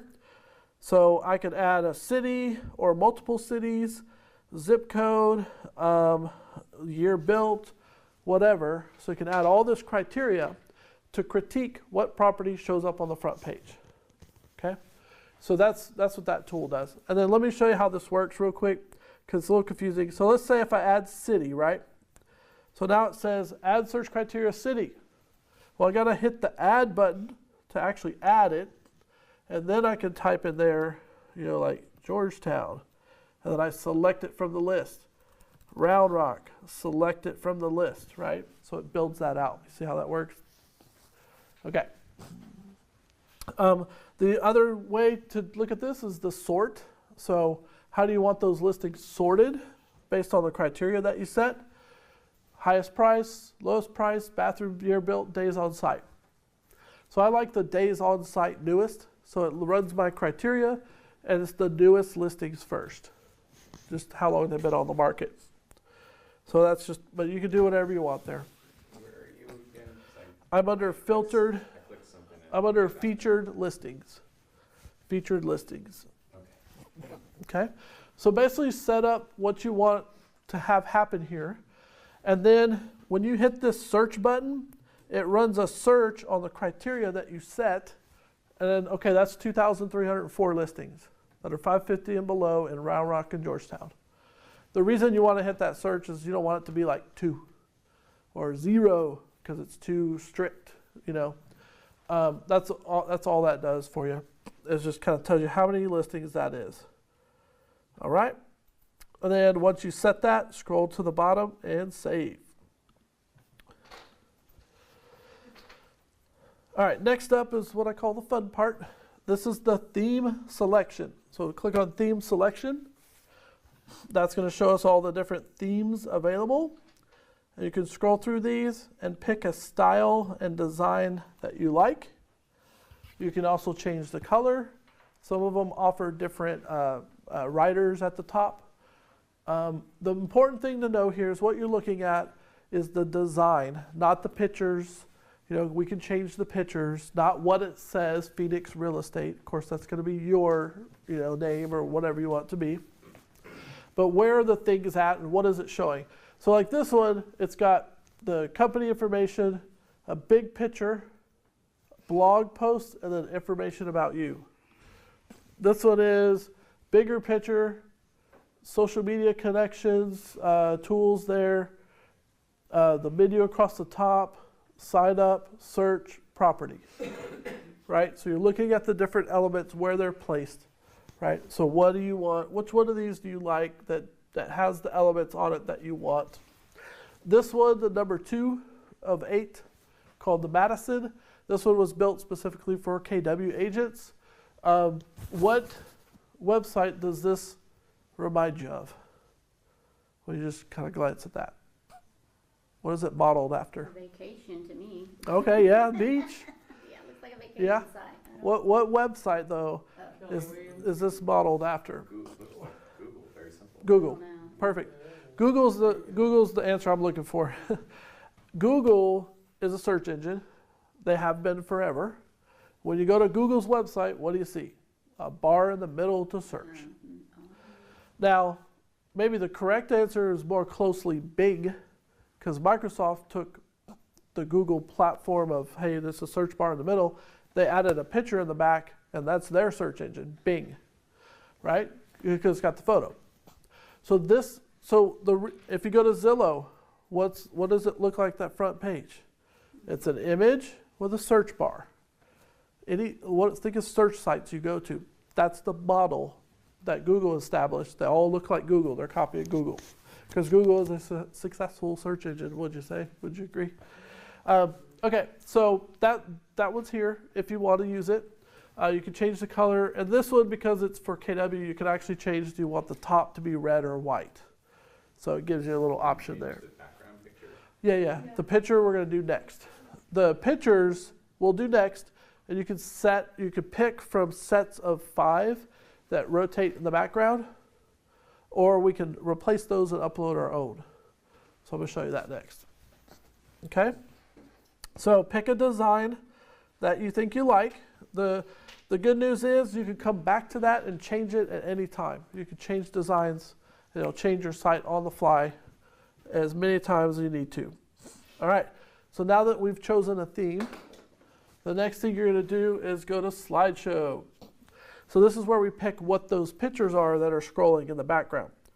So there's different sets of 5. So this is Highland, and here's the 5 photos that go with that.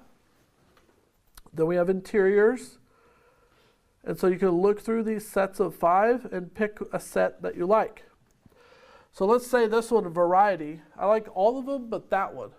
Well, that's all right, because once you select that, you can delete down to 1 photo. All right, so for this, I'm going to select interiors. That's the one I like. Then it's going to list out, here's the 5 photos for interiors. You can hit the delete button and delete a photo. So that takes it down to 4. I can hit upload, pick a picture from my computer and upload it. You want to make sure it's pretty good quality so it looks good on your site. And then the caption, if you want, you can change the little catchphrase that goes on with each photo. All right, so once you've done that, happy with your photos, scroll to the bottom and hit save. Now, we're short on time today, so I don't have a whole lot of time to go into it. Yet I'm going to throw out a couple sites for you to check out. So you need a really cool photo, right, for that background for your website. A great tool for that, which was mentioned earlier, is a website called Unsplash. So it's unsplash, like water.com. That is a website. There's the artists and photographers that put those pictures up there. They're for you to use however you want. Okay, so great source for getting photos. Next, we need to do a lot of photo editing. Well, not a lot, but it'd be good. You need a good tool for editing the photos, because when you put that picture on the top of your website, you might want to add the KW logo, maybe add your phone number. You might want to spice that picture up a little bit. There's a great website for that that's free to use. It's called canva.com. So think canvas with no S. Canva.com. One quick note I can tell you. I know it's like, well, we always have the teaser, the carrot, right? in Command, they're building a tool that is as good, if not better, than Canva. So it's going to be part of our Command. So I'm really excited about that because that's super cool. They call it Sketch or something like that. But anyways, that's a tool that's coming, so we won't have to use Canva anymore. We'll have it built into our site, built into our tools. Pretty cool. All right, so that's for photos. A great place to get content, put it in Canva, edit it, save it out, upload it, good to go. All right. Next up is, see, where was I? We're on slideshow. Oh yeah, certifications. So if you click on certifications, in the real estate industry, there's a lot of certifications. You can do schooling and get the certifications. If you want those shown on your website, you can come through here and check off the ones that you have.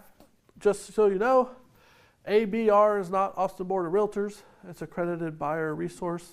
That one gets confused a lot. So that, unless you've taken that class, yeah. We all can do the Equal Housing Opportunity, and then a little further down, National Association of Realtors, because we're all part of the National Association of Realtors. So if you want to have these icons or these logos on your site, you can go ahead and check those, and it'll put them down at the bottom of your website. Very good, very good. So if you made changes, be sure to hit save. Next up, social networks. So we click on that. So if you have social networks for your business, you can enter your Facebook, Twitter, LinkedIn, Pinterest, Google+, YouTube, Instagram, Flickr, and Yelp. So if you've got one of those or all of those for your business, you go ahead and put in the link to it there, and it'll add those social media icons to your site. And when they click it, it'll take them there to connect with you on those other platforms. All right. When you put those in, be sure to go to your site, click them, make sure it works, takes it, goes where you think it's supposed to go. All right. Next is search form. So this one is going to depend on the template that you chose, what's available here for you. So depending on the template that you chose, some of you will only have the Omnibox. That's the only option. The Omnibox is probably the best one because they can enter city, zip, neighborhood, or address. So they can put in pretty much whatever they want to search for property. The rest of these they have to pick, price, and then search. City, search. Zip, neighborhood, search. So whatever tool you want to give them for searching, and that's on the front page. Once they do their initial search, then that's on next. When you hit next, then here are the options for the advanced searching. So for this one, you might give them a few more options on what they can look at or do. In this case, my template, I have Omnibox. That's my only option. So a little bit of customization there, maybe, depending on your template. All right. Next is site info. So this is the big one. This is where you need to fill this out. So under site info, we got site title. So what do you want to say at the top of your page? Keller Williams Realty, probably, at minimum. Then you could add your name, your team name if you're on a team or whatever to identify yourself. And then tagline, like a saying for your business. If you don't have one, here's some. I'm ready to move, are you? Best place to find your home. Just any little catchphrase. Search with us today, whatever, just something. If you leave tagline in there, your website's going to say tagline. So be sure you put something there or blank it out. Next, logo. You really need to upload the Keller Williams Realty logo. If you hit select the KW logo, you will not find the Realty one. Yep, we've got to upload it. For whatever reason, Placer doesn't have the standard. Well, it's not standard. Our Keller Williams Realty logo. They have KW ones all day. Anyways, or office ones too. So again, to get the KW logo, you'll go to marketing at the top, logos and graphics. Scroll down past the Keller Williams logos to the Keller Williams Realty logos, and there's a bunch to choose from. You have ones with white backdrops, black backdrops, transparent, so whatever the color in the back will shine through, gray, colored, all these different ones. And you'll need the logos pretty often. because of the rules of, we have to say Realty. When you order business cards, check that logo, make sure it's the Realty one, because even though they're a Keller Williams approved vendor, they'd use the standard Keller Williams logo. We need Realty added, yeah. So you might have to send them the logo. All right, next is favicon. That's optional. So, depending on the web browser that you use, there may be a little bitty icon on each tab, kind of representing that website. If you want to do that for your site, upload favicon. It'll put that little icon there. What icon does it put? Whatever you pick. Like I had bought one, and so whenever you go to the top of the page, it'll have it. Like Yeah, depending on your browser. Dropbox, and mine's got that See all these little icons in the tabs? Okay. That's called a favicon. I did not know that. Safari on Mac doesn't do it. Google Chrome does it. I think Internet Explorer does it. But yeah, it depends on your browser. It may or may not use that. And it's optional. You don't have to have it. If you do it, I recommend just the little KW one, the one that just has the KW graphic. It's not a logo, which it doesn't have to be the logo because your site has the logo. But it's square and it fits nicely in the little tab. Okay, next, fill out your name, your email, your phone number. Does anyone need help with that? Good, good. Okay. Upload a photo of you. And then for office details, office name, Keller Williams Realty, maybe Georgetown after that. Office phone number, your number. Office email, your email. Physical address, office address. The reason I say that is, let's say they're on your website and they're looking at that new $10 million property, right, that he mentioned. They're like, well, I really want that. And they're on your website and they're looking around for a phone number and they see the office number and they call the front desk. The front desk is going to say, oh, let me get you to an agent on duty. Transfer to duty agent. Duty agent should say, are you working with an agent? And they're like, well, no, I'm really just on this website. Okay, pursue that lead. If that was your phone number, they would have called you. So I don't think you need the office number on your marketing material on your website. You always want those leads coming directly to you. Put your number. All right. And then the stuff at the bottom, don't worry about that right now. We'll talk about that later. And so if you made changes, be sure to save. When I tried to upload my photos, yes. The photo cannot be uploaded. Does it have to be in a format? In a specific format? JPEG or PNG. And then I think there is a size limit. It can't be like too huge, like megabytes wise. That or just try it again. May have just been an internet. Tried it a couple times. Okay. You're probably right about the size. Yeah, if it's too large, too many megabytes, then it might not take it. There might be a limit to that. Yeah. Okay, so again, we go to the bottom and save under site info. Language, there's a couple other like French, Canadian, and stuff. Nothing really much to do under language. There is no Spanish, in case you're wondering. Lead capture, this is our next important one. So there's two ways to set up your site, passive and aggressive. Passive means they can look on your website all day. It never prompts them to fill out the information. Aggressive lets them look at one or two property and then says, hey, you got to give me your information to keep looking. If they bypass it, it takes them back to the beginning of your site and erases their search. That's aggressive. Either way you choose, be sure down at the bottom under email address, you put in the email address where you want to get the lead when they fill out the form. Cool? Any questions on that? Okay. Just to comment on this, I think passive. So people ask me, which one should I do, passive or aggressive? Well, I don't know. I don't have any scientific studies on what's better.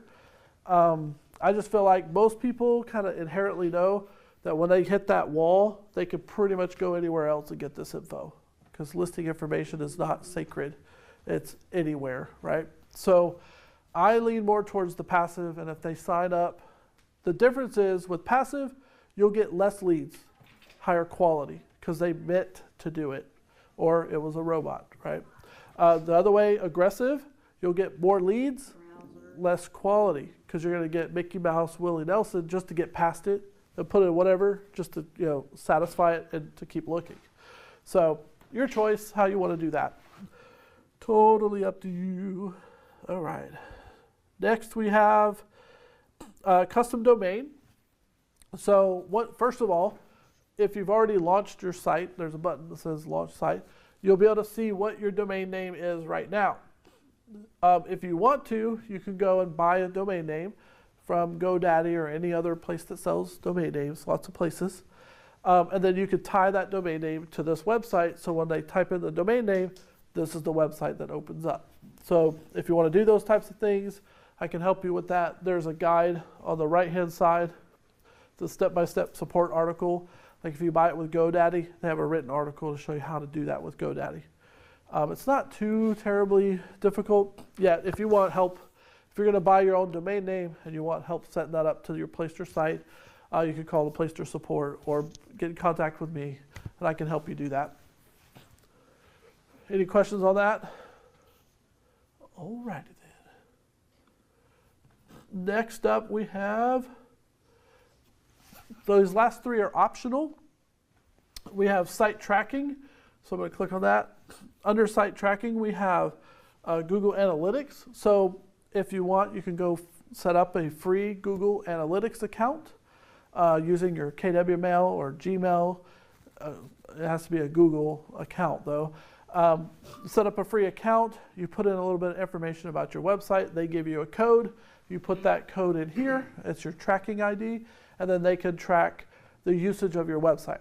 Information you'll get is what time of day were they there, what pages did they look at, were they on a phone, iPhone, Android, PC, Windows, those types, and geolocation, where they physically were based on their internet connection. So this is good for if you're going to do any marketing to promote your website. So let's say I want to farm a neighborhood, and I'm going to send a postcard to 2,000 homes in a neighborhood, and the postcard says, go to my website. Like maybe that's all it says. Go to my website. Here's my website. So I'm intending to increase the traffic on my website.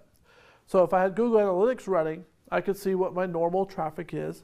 I have the cards go out in the next day or so. Once the cards hit the mailboxes, I should see a spike or increase in my traffic. If I see a good, like, oh, look, 300 people new on my site. The card worked. No change. I wasted my money. So either that's not the right type of marketing, or the message didn't capture enough attention to get them to actually go take action. So you can measure return on investment in marketing with the Google Analytics. Or if you're just curious, want to know how your site's doing, yeah. Would this be like a Facebook Pixels? That's different. So we're almost there. Google conversion. So in Google, you can set up Google AdWords. Yes, it's coming. Google AdWords. So basically, you can sign up an advertising account with Google. You pay to run ads based on search criteria. And then if they click your ad and it goes to your website, you can put in the conversion ID and label. So it's like, this is my ad for, what's a good example for an ad? Maybe new first-time home buyer ad. That's the label. Conversion ID is the number they gave me that matches that ad. I can see how many people came from that ad to my website using Google AdWords. Then next is Facebook Pixel. Oops, scroll down. Come on, there you go. Facebook Pixel. So in Facebook, you can run ads in Facebook. You'll get a Facebook Pixel ID. Put that ID in there. When someone clicks the ad in Facebook that sends them to your website, you can track it. Again, all optional. This has to do with paid online marketing. So until you're doing that stuff, this could be a great tool. Once you get to that point and you're like, hey, I'm going to really, advertise my website and generate leads off of that. So you're spending money on it. You want to be tracking it. The other thing I would say is you probably will get calls of people saying, hey, we'll make you number one on Google. Just $100 a month, we'll make your site number one on Google. What would your answer be to that? Well, you don't know the answer that I'm thinking. I need some proof. Exactly. So they'll So even when you sign up with these sites and they're like, oh, you got 200 hits this month, you should have Google Analytics running for yourself on your site to make sure those numbers match, because they can kind of fudge that if they weren't 100% legit.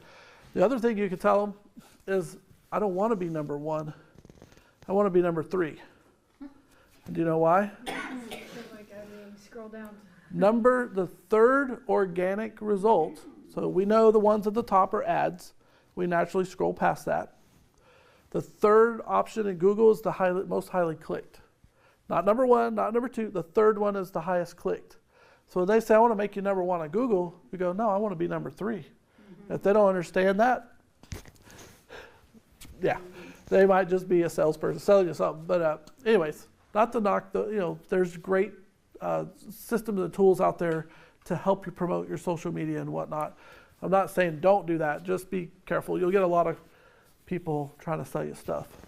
And then if you do opt into one of those things, have some tracking running for yourself so you can compare those numbers and make sure let's keep them honest. Okay. All right, so that's it for site tracking. Site verification, again, optional, very similar. Google Webmaster, Bing Webmaster, and Pinterest require you to verify your site. So you say, hey, Pinterest, this is my business website. They go, prove it, put this on your website. You paste what they want in there, save it, they check it, you're verified, right? Google Webmaster and Bing Webmaster are tools. There are people that are webmasters, so they manage other people's sites. So you can hire someone who's a webmaster and give them access to your site through Google, and this verifying that, so they can manage your site for you, type stuff. Okay. And there's advanced tools, like you could be the webmaster of your own site, and you get a little bit more insight into what Google can see about your site. So it's a cool tool. Again, a little more advanced, All right, then finally the SSL certificate. Do you want to allow HTTPS when they log in? More secure. It's on by default. Recommend leaving it that way. Yeah. Any questions to all this? Always look to see if there's like a lock in front of it. Yeah, that HTTPS will show that it's more secure. If I don't see a site that doesn't have that lock, it's a big flag. Yeah, for me. like, wait a minute. I want to get off this site. Yep. I don't want to get hijacked. Yeah, absolutely. All right, cool. All right, so now I'm going back to the top. Yeah, there was a question? Yeah. Yeah, absolutely. You can come as many and as often as you like. Or so like in 2 Wednesdays, you could come just for lunch and then the end. Yeah. If you're, yeah. Solo. Yeah. Or we can meet on a Thursday and go through whatever you need. Yeah. Cool. Yeah, I'm not tolerating this. I understand. Do what you gotta do. It's all good. All right, so I'm gonna go over the other areas here. We have, so with all of this was under site settings. That's all the main focus there. Now we're gonna talk about pages. So on your website, you can create a page on your website, right? So you can edit the current pages, create a new page, put whatever you want on those pages and build that out. What's that? Oh yeah, pages. So scroll to the very top, next to site setting, pages, right? Okay, now moving on from there. Now I'm going to go to blog posts. So this site is built on WordPress, so it does have a blogging platform built into it. They give you some pre-generated blogs. If you want to, you can continue to use that to add more blogs and use it as a blogging platform on your site. You can use it or not use it, your choice. So if you want to add blog posts, click the plus, fill it out, write a blog. Next is testimonials. So as you do business, you can add testimonials to your site. Right here is how you do that. And you can, on the testimonials, you can do video, pictures, all kinds of fun stuff to make that testimonial nice. And then next is areas. So this one's really cool because you can quickly create a website or a page. I shouldn't say website. It's a page about an area. So let's take a look. So I have Hutto here. So here's how I did this. I clicked the plus to add a new area, right? So I'm going to hit edit because I already have it. I gave the page a title. I called it Hutto. And then I did say, okay, what listings do you want to show? I put in the city of Hutto. And that's all you have to do, is save it. Now, if I want to, I can come down here, past this stuff, and I could add a slideshow. So I could go out, take a bunch of pictures of Hutto, build a whole slideshow around Hutto. And then I could say, hey, Hutto's awesome. Here's the story on how they became known the Hutto Hippos, you know. And then more content, another subheader, another body, more content, an excerpt of all the content, featured images, all that fun stuff. So I could have done all that really cool stuff. You could build a really pretty amazing page about an area. Would you agree with all that content that you could put in? But what did I do? All I did was put in Hutto and the city. And then let me show you the page that it created for me. It took me 2 minutes. Hutto, city, done. Oh, it's loading. So it created a page on my website of all the Hutto listings. So how can you use this? One way to use this is I could say, go on Facebook and say, thinking of moving to Hutto, want to see the current listings? Paste that link to my website. It'll build an ad. I don't know if you ever pasted a link before, but it'll build a little ad for it. Back the link out, say something cool, post it to Facebook. When they click it, they're looking at Hutto property like that. Cool? That's a really, takes 2 minutes to city name, pick the city, save, done. Now I could have added photos at the top and done all that fun stuff, right? Made it really spice it up. Okay, so next is kind of an advanced feature. So since I have an area page of Hutto, I have an area page of Taylor, I can actually put those underneath the listing search menu. So instead of clicking listing search to go search, well, they're like, oh yeah, Round Rock, click. Oh yeah, Georgetown, click. And then they're looking at a page of Georgetown listings. Just that quick. So I'll show you how to do that real quick. All right, so we've got, that's pretty much, that's everything. I've taken you through every part. So let me show you how to do the menu stuff real quick. The menu's back under site settings. And then we're going to go into menu. All right, so these are all the things that are across the top of your page. And to put a menu under a menu, you're going to simply drag and drop it on top of it. Does that make sense? So let's say keep you informed. What I want to do is put that underneath. You see how it's scooted over? Now that's going to be underneath, that would be underneath that menu. So meaning that I have to click that menu to open the menu below. It's a sub-menu. So that's kind of an advanced feature yet. It's possible, you can do it. All right, cool. Any questions on the website? We're done with the website now. Yay.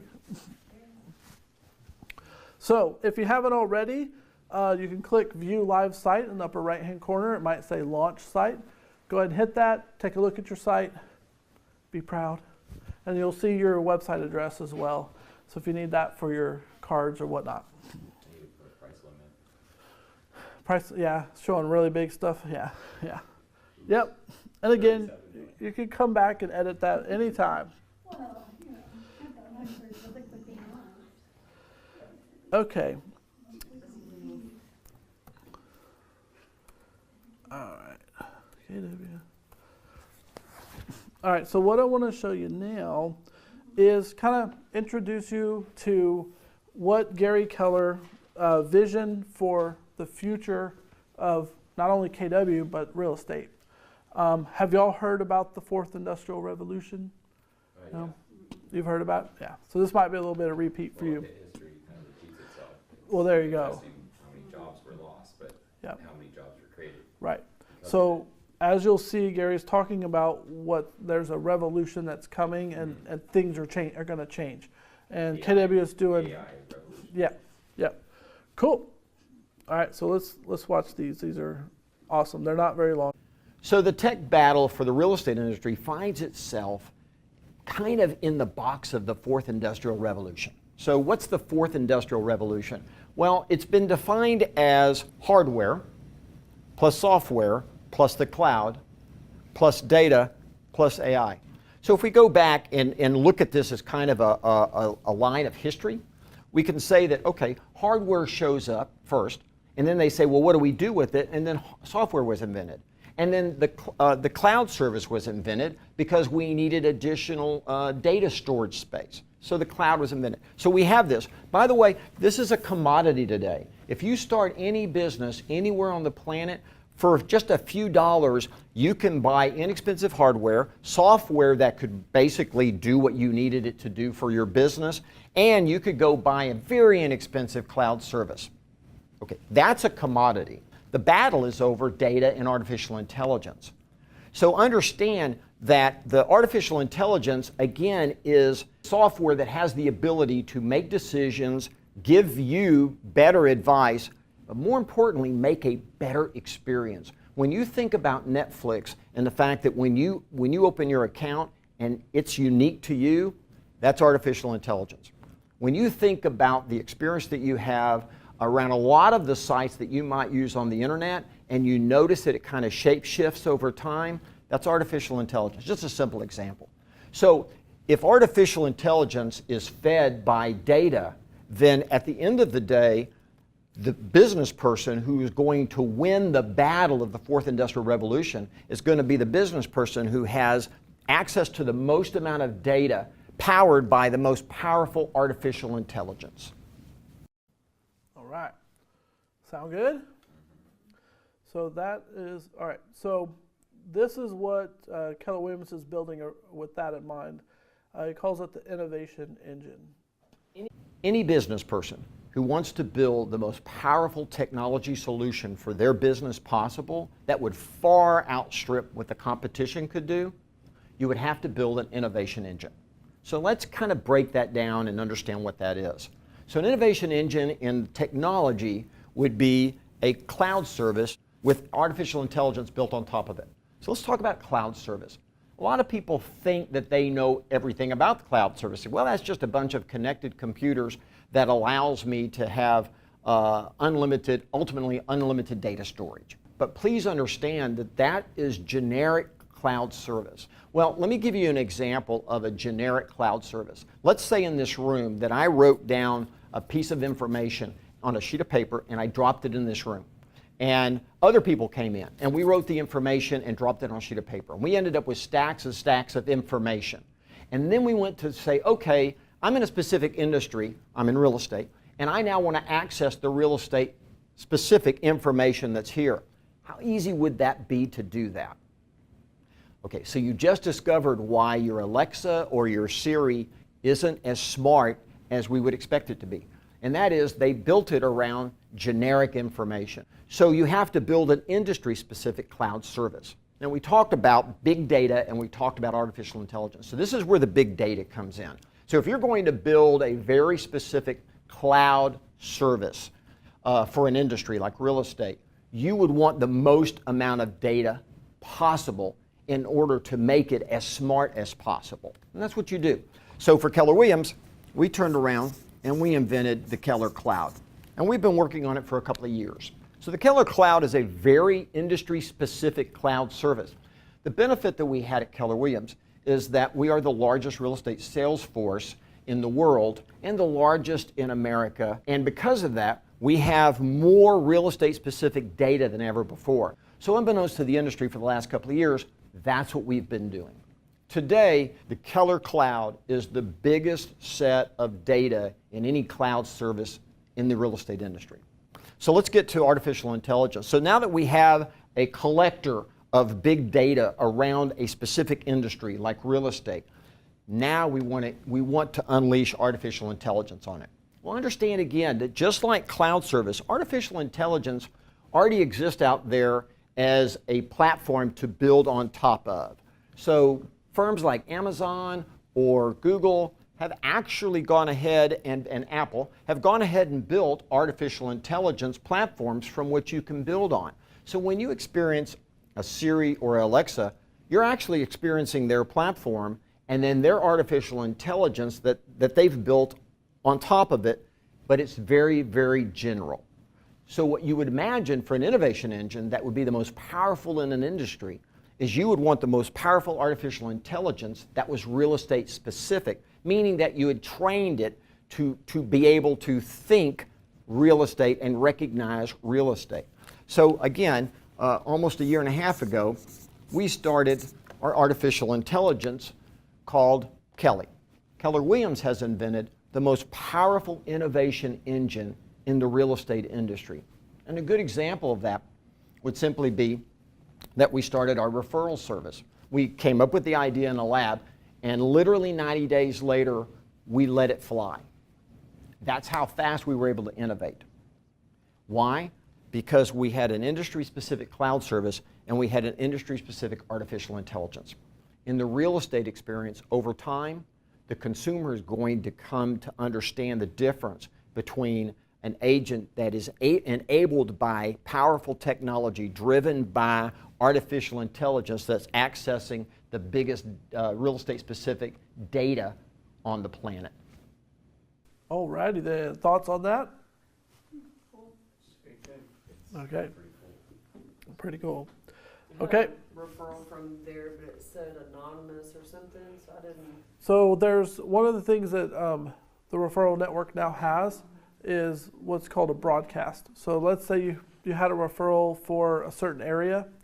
You could actually, instead of picking an agent, you could broadcast that referral to all the agents in the area. The first one to respond will get it. And they'll say that they're anonymous? Yeah, until you accept, because that way no one can go around the system and contact that agent directly. Yeah. Okay. So yeah, that's what the broadcast. Okay. All right. So there's a line in the sand. Let's watch this one. The real estate industry is in an interesting situation. We're in a sea of change, and it's being led by technology. Let me kind of walk you through where I think we are today. We started out as real estate agents, and the only way we got information was through the MLS book. You got it every week, and you used that book to get the information on what was available in the market, and you shared that with the consumer. By the way, that doesn't exist anymore. And then we have the tech-enabled agent. So if you think about that, that's the basic example of that so far has simply been MLS online. The agent is still at the middle of the service chain to the consumer.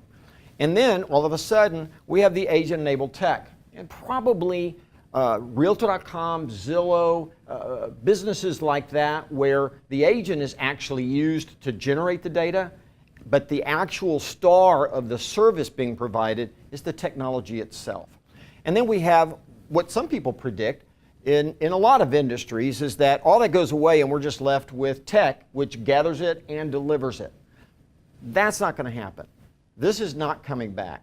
So we're left with only two models for the future for how the real estate agent and technology interact. The first option is, of course, is the tech-enabled agent, where the agent is the fiduciary and provides the value, and tech enables them to do that at an amazing experience level.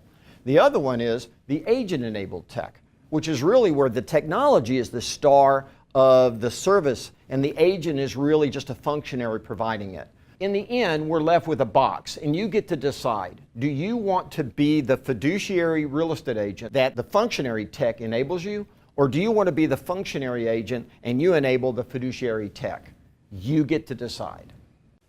All right, so that's the decision at hand. So what would you say, which side of that do you think you would want to be on? I wanted to be on the left. The left, yeah. The agent that's enabled by technology. Mm-hmm. So we have technology that makes us valuable. The technology is focused on doing functionary work for us, like property searching, the stuff that it's time consuming, it's important, yet the technology can sometimes do it better and faster and easier for us. Yet it's not the the fiduciary. The fiduciary, that's the one where they have the responsibility of the client's best interest. That's fiduciary. That's what we do well. I think we'll do that better than any computer program probably ever will be created.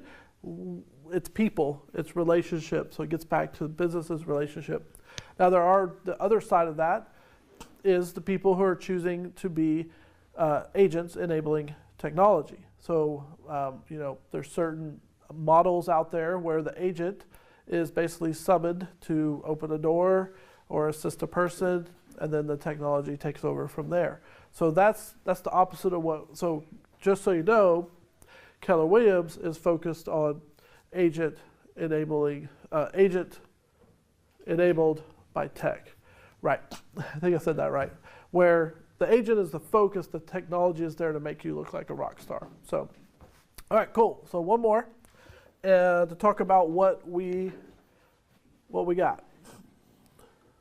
If we're going to build the most powerful real estate technology platform, we're going to start by building the most powerful industry-specific cloud service we can, the most industry-specific artificial intelligence we can. And this is going to be our innovation engine. Now we're going to look at the real estate industry, and we're going to realize there are three key players. There's the consumer, the agent, and the market center. Now we call them the virtual consumer, virtual agent, and the virtual market center because it's very informative to us. What we believe is that today, literally all consumers, no matter what they're consuming, they will start their search, their information or buying process online. So it's virtual. So we believe it's virtually based, physically enhanced is the way the world essentially is operating today.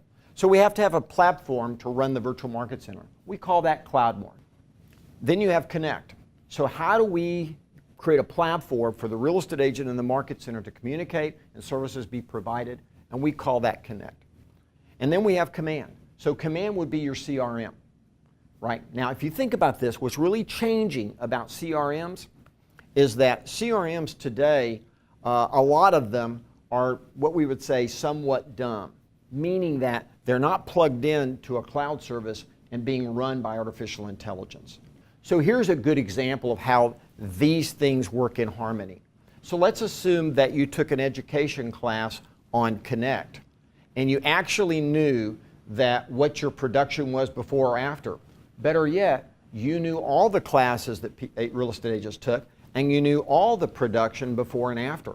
So all of a sudden, you could see recommendations that said, hey, based on where you are in your production this year, people that got to the next level found success with these three classes, and here's the schedule, would you like to enroll? Now that's just a simple little example of how artificial intelligence becomes kind of a concierge virtual assistant for you. So let's jump into Command. So let's look at a CRM. So imagine that now what we have is our CRM is really just a set of smart tasks or smart plans. All the data is down here. It's not up in the CRM. So imagine again that you've created a smart plan, but because we know all the smart plans that are being executed and we know all the production from the individuals that are using the smart plans, we could come back and say, by the way, for that price listing that you just took, plan number 3 is selling homes in less than 30 days. You might want to try that one. They give you an example of it can do that because it is connected. Then we would jump over what we call Grow. And Grow is just our accelerators. This idea of lead generation.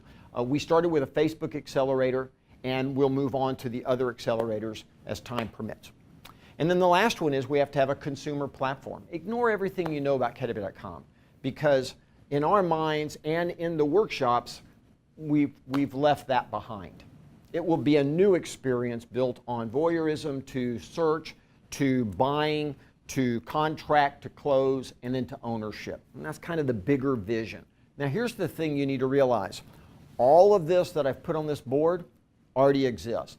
A lot of people go, well, they're not a technology company, they don't know how to build things, and that's just pie in the sky. No, actually this is now over 2 years old. This is over a year and a half old.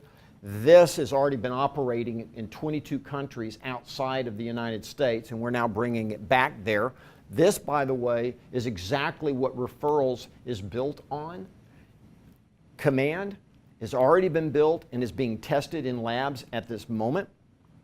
grow. We've been doing our Facebook Accelerator for over a year, and you'd be interested to know that in our test against real estate agents that we increased the efficiency of the dollars spent by 50%, on average of 50%. In other words, our accelerator beat the agent spend every time, and on average was 50% more effective. And the consumer, yeah, we've been on that for 18 months. We have a working prototype of our new consumer platform. So when people say you can't build software, well, actually we can, and we actually are. Yeah, yeah. So kind of history on that. Last year at Family Reunion, Gary Keller went on stage and announced that Keller Williams is now a technology company. And people were like, oh, what's he talking about? He doesn't know what he, call me when Google, he got bashed pretty hard. What the industry and people didn't know is we had been already working on a lot of this stuff for, in some cases, up to 2 years. This stuff has been in production, and we're just now launching it. So one of the things about that is why we're kind of hush-hush about what we're doing, because as soon as we show what we've got, then everyone's going to duplicate or attempt to, right? Gary did sit down, or Google approached them, and he was talking to them and said, hey, if I wanted to build what Keller Williams has today, how long do you think it would take? And Google's response was said probably about 2 years for a company to just all of a sudden decide we want cloud-based AI, CRM, blah, blah, blah, all that stuff. It'd take them about 2 years to just get to where we are today. So we feel real confident that we have a kind of jumpstart lead on that. It's going to be amazing. So with all that said, get out your phone, and if you haven't already, let's download Kelly, which is our AI platform. I have to pick my grandson from school. Okay. Yeah, well, I'll call you. Okay, Get well, your we'll look at that. information. Okay, so download Kelly. So it's K-E-L-L-E. It's like a teal colored icon with KW on it. Another note on Kelly, be sure you update. They release new, I'll check on that. The current version I think is 1.18.1. Be sure you update it in your app store so that you have the latest version, because a new feature may come out and you won't have access to it until you update the app, because that's how they're rolling out stuff. Yep. Take care. My pleasure. Oh, yeah, the login is the same that you use for kw.com. So it's a username and a password for the same as your kw.com. Yep, I'm about to give you a reason to use it. So one of the challenges with Kelly is you install it, you open it, and it's this blank screen, right? It's like, what does this do? Yeah. So let me take you through a couple things. In the upper right-hand corner, the little square with the eye, when you click on that, that's going to give you a list of things that you can ask Kelly. So there's general questions, there's different categories, so you can go through and ask those different things. But due to the interest of time, because we're running out of time, reference this. So these are some things that you can ask Kelly. This is kind of basic, show me the latest red report. It's going to pull KW Connect, the latest video. Add an agent name to your referral network. And simple as finding another person. So let's say tomorrow you need to contact me and you don't remember my name or you don't remember my number or you don't have my email. In Kelly, you could say find Bruce Rodden. It'll search KW for agents named Bruce Rodden. Click on my profile and you'll see my information. So that's one way. It's just a simple use. So Kelly's biggest hot feature right now is the market snapshots. So let me give you a little script for this and then how to use it. So you're in real estate, you're a real estate agent, and you go to Starbucks and you see, or any store, right? And you see somebody there that knows you.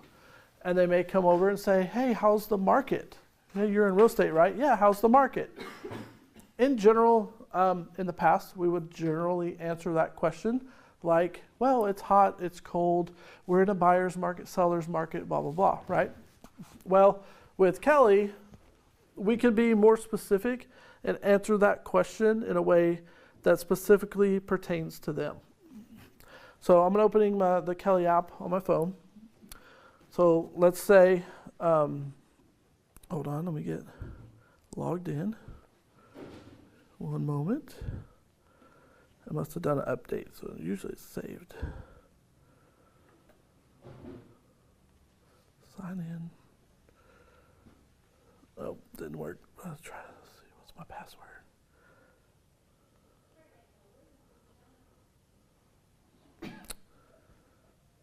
Why is that not working? Okay, mine's not. I don't remember my login right now. Yeah, are you logged in? Yeah. Great. Okay, thank you. Just because I don't want to mess with that right now. All right, so we're in the store, and say you ask me, how's the market? How's the market? Hey, that's a great question. Well, where do you live? I live in Pflugerville. Pflugerville? What area? What's your zip code first? Let's say. 78660. Cool. So watch this. So I'm gonna go, and the command that I'm typing into Kelly is the word snap, and then I'm putting a space. Where do you type that? Oh, I And you can hit the little keyboard icon, or you could say it using the microphone. Yeah, and if you're in a place where it's noisy, that's probably not a good idea. 78660. Awesome. So you know what? I'll tell you how your market is. So I pulled a Kelly snapshot for 78660. Does this look like the area you live in? Mm-hmm. Awesome. Did you know there's 432? Is that the? That's what mine's showing. It doesn't look the same as that, does it? You don't need. The only word you're going to type is snap, and then a space bar. That's what I did. And then this. Well, it looks like you said Kelly snap 4 zip. Oh. 78660. All right, so it comes up with all these stats, right? So I will say, hey, were you aware there's about 400 homes for sale in your area, and the average list price is $293. Were you thinking about buying or selling? Buying. Okay, great. So at the average list price of $293, I can tell you that 6 have sold in the last the last 12 months. So let's get together and talk. Would you like to have these stats? Yeah. Awesome. So then what I'm going to do is there's a little arrow in the corner. So I'm going to click on that. And then you can type your own personal message. So then, nice to see you, right? And then hit share. Then when you hit the share button, it's going to say, how do you want to share this? Oops. Come on. All right, it's failing on me. Technology fail. Back up. Oh, it crashed. Yeah. Here, reopen the app, please. Basically, when you hit the share button, then it's going to say, do you want to text or email it? I'm going to try it. Yeah, there's all those options. The basics are, text and email. Depends on your phone and whatnot. 78660. Okay. All right, so pulling that snapshot back up, hit send, and then share. We'll see if it works this time. It did. So yeah, it's giving me all these options on how to share it. So if I'm with somebody, I could say, so I can email or text this to you. Which one will work better? Text. Cool. So I'm going to hit message, and then you can type in their phone number. So what's your phone number? Or I'll do my number. So, and you'll get to see what that looks like. 8524. Go. And then send.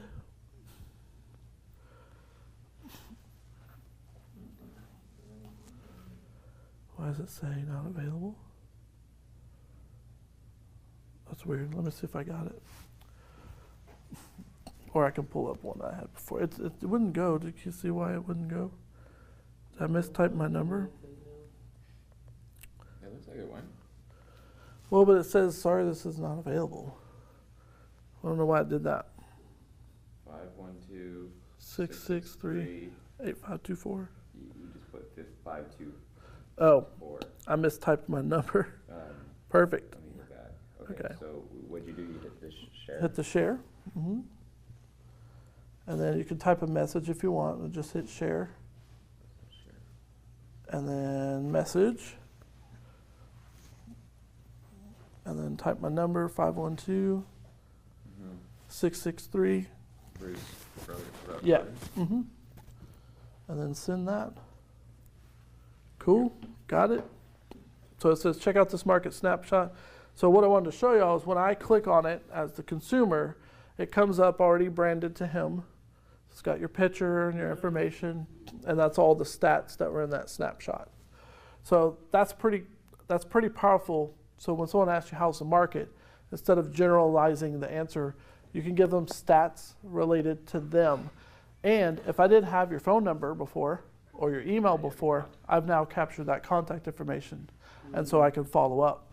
Pretty cool? So that's just a cool script for using Kelly Snaps. Other ways I've seen that used is people post on Facebook, say, hey, give me your zip code and I'll tell you how the market is there. And so they just come, run a snap on the zip code, take a screenshot of it, and then post that to the Facebook, right? So lots of ways you can use that. That's one of its coolest features right now. Once Command comes out, it'll be fully integrated with Command. You can do pretty much everything, almost everything with Kelly on Command. Like add a contact, you say add contact. Here's their name, and then it'll say what's their phone number, what's this, just go through the process. So it's our AI assistant connection to everything. But you still use the KW app as well, right, for home search? Yes, so the KW search app, that's another one that we should get. So let's go to your app store on your phone, and let's get the KW mobile search app, and we'll make sure it's branded to you.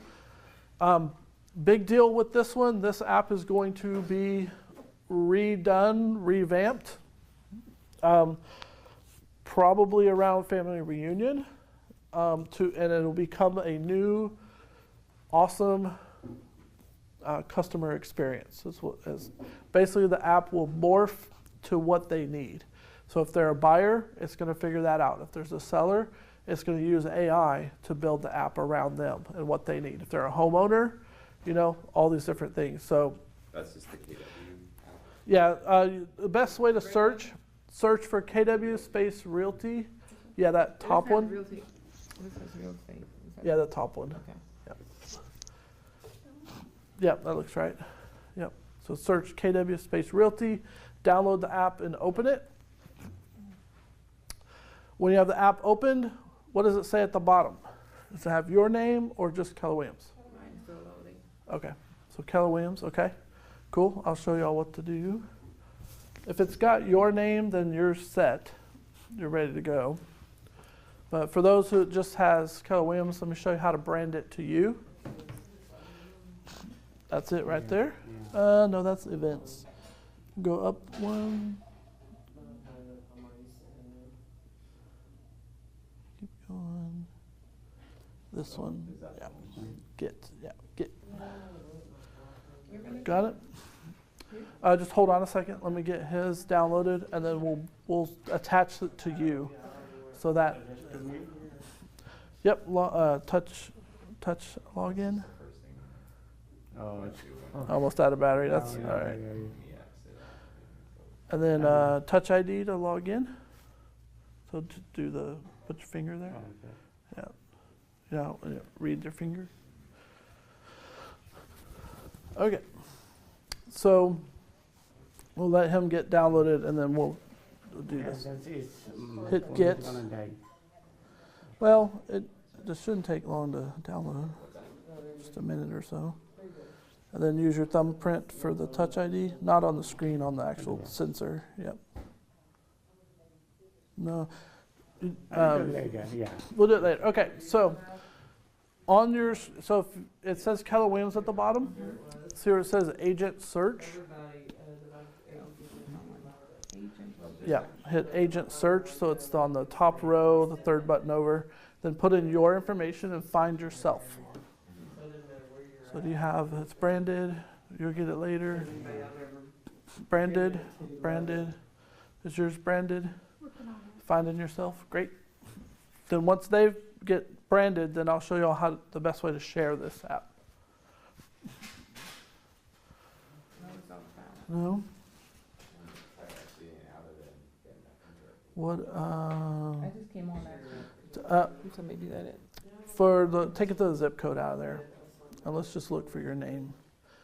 Because a week that should be good enough. Well, I just signed my paperwork. Maybe yours needs an update. Is that you? Yeah, that's me. Then say make this my agent. So, yes? Yep. And then okay. And now it'll have your name at the bottom. It's tied to you. Then hit the button at the top that says make this my agent. It says Georgetown, not Colleen. Well, that's editable. The default's Georgetown. You have two profiles. Do you know which one's the correct? Okay, cool. All right. So now you all have your name at the bottom, which means this app is now branded to you, the agent. So then on that front screen, there's the share button. Looks like the 3 dots. When you hit share, it gives you the ability, you might want to look at someone else's, but you can text, email, Facebook, or Twitter. So if you text or email, that's going to send them your custom link to the share button. Sorry. Share. Oh, I'm special. Hit that. Okay. And then you can text or however you want to share it. When you send this link to the other person and they click and download the app from that link, it's going to have your name attached. And then the contact agent button becomes your phone number, your email, so they can connect to you directly. And then if they fill out the profile, if they create a profile, that gets sent to you. So now this app is branded to you. So when the client downloads this app on their phone, Yeah. it's going to look just like this with my name down here? Yeah, if they use your link. If they want to share it with someone, they would have the Same buttons. boxes? Mhm. Okay. And it's still branded to you. I mean, how do I change it to Georgetown to Colleen? I'll have to show you that in the set. There's a place we log into KW and we can go and set that. Okay, I can please make it. Okay. Yeah. Okay, so I wanted you to have, so this app right now is the mobile property search app. So you give it to your clients, search for property, right? This app is going to be drastically changed coming up, and it'll become a fantastic client experience over what it is today. And all that has to happen is they need the app on their phone, they'll get an update, and then it's a new app. It's going to be cool. So get this on as many of your clients or people you know phones, so that when that update happens, they've already got it and you're good to go. So property searching is the main function for that right now. That's going to be expanded in the very near future. So I'm excited about that. So how many of us are in the Austin MLS? There's an app for that. If you go and do a search for Go MLS spacebar Austin, you'll find the Go MLS Austin app. Download that. You want to go to the agent tab to log in as an agent. The login is your license number and then whatever password you have to get into the MLS. This will give you the ability to search property in the MLS. So let's say you're the password for the MLS that you log in with. So this is for the agent. This is for the Austin MLS. There's an agent tab to log in as an agent. Is there one for CTX? CTX does have one as well. Yes. I think it's Go MLS CTX. I think so. Or it's Go CTX. I don't remember. So Matrix MLS, that is asterisk, right? Yeah, it's Because Go when I click MLS, it CTX MLS. Yeah. Actress, that's Austin, Central, Texas, real estate something service. Because when I click on it, it takes me. Yeah, that's what it's called. That's the what's the word? That's the services. Actress is the service for the MLS. Now, again, the Austin MLS and the CTX MLS both have mobile apps. Get the apps, download it. If you need more information on that, check their websites. It's on there. Here's how that becomes important. So you're showing property, and this happened to me recently. You're showing property, and they go, "What about that one?" And you're like, "Oh, well, let me look it up." So you pull up your Austin MLS app, look at it, You can look at the showing instructions. Oh, it's vacant. Oh, it's go. Or nope, we have to set an appointment. Or this, so you can look up the information about that property.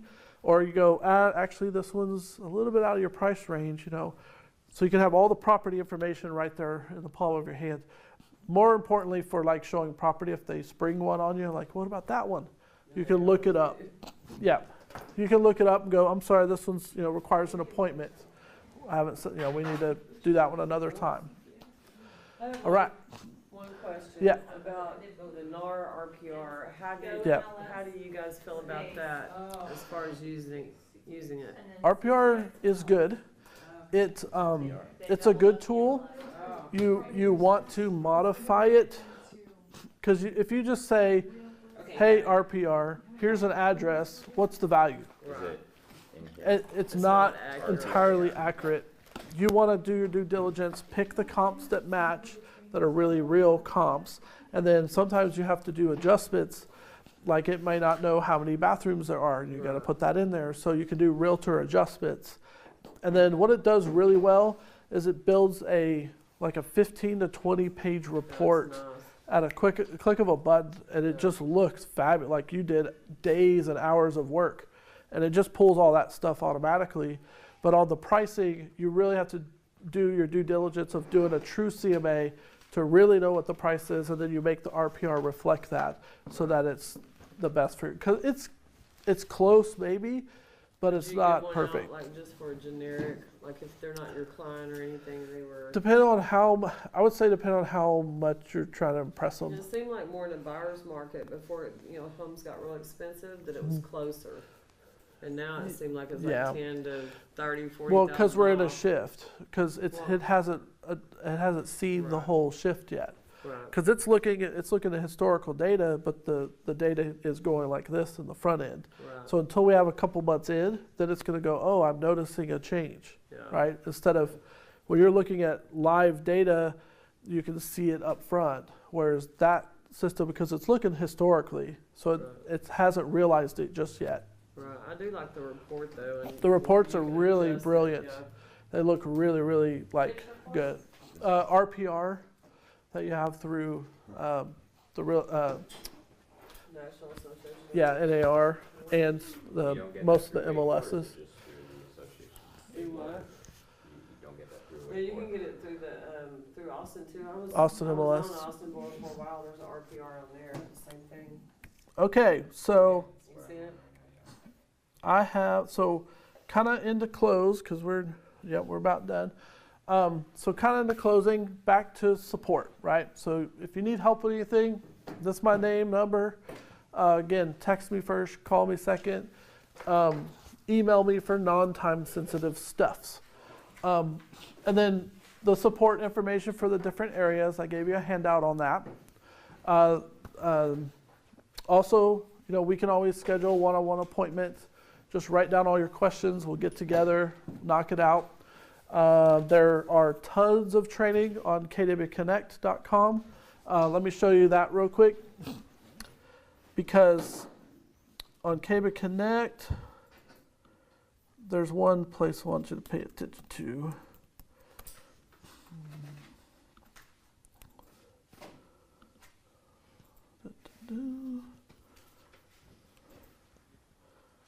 Again, let me flip these. Okay, when you go to kwconnect.com, be sure to mouse over resources and go to KB Connect Live. This, okay, it's displaying funky right now, but this is where, so take Command for a test drive to get a preview of what's going on with Keller Command. And so you can see all the coming live streams that you can watch from your phone if you want to. You have to be logged in to be able to see this because it's not public information. And then you can, on the left side, you can go look at all the past live streams as well. Ton of information there for you guys. All right, so last, not least, yeah, 51, Rodden, yeah. That's right. That's right. And again, there's the support numbers. So mine, no, because if I give this spreadsheet to other offices, I don't want them, their agents calling me. 512-663. 8524. Is the live training under a live training calendar? Is that where Yeah. you got all that? Yeah, in KW Connect. Technology, well, actually I went to resources, KW Live. KW Connect Live. All right, so in closing, I'll share a video with you that hopefully will speak to you a little bit. So here we go.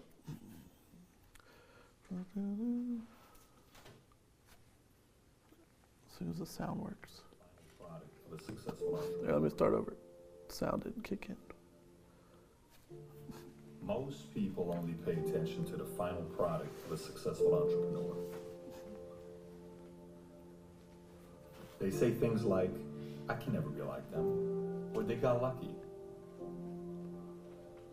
What most don't see is what they've overcome.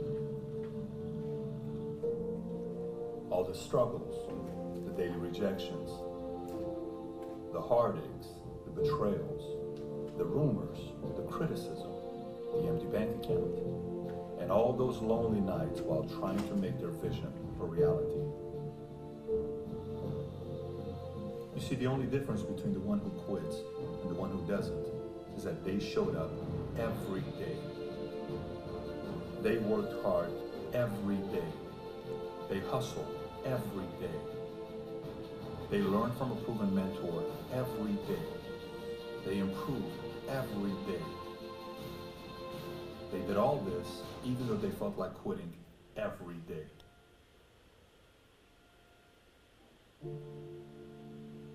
And eventually, they became who they are today. I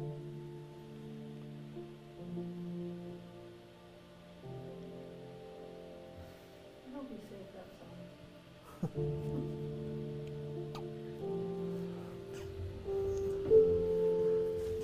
So I like to show this video because in real estate, you can be happy, sad, glad, mad, disappointed, excited, and that's the first hour of your day, right?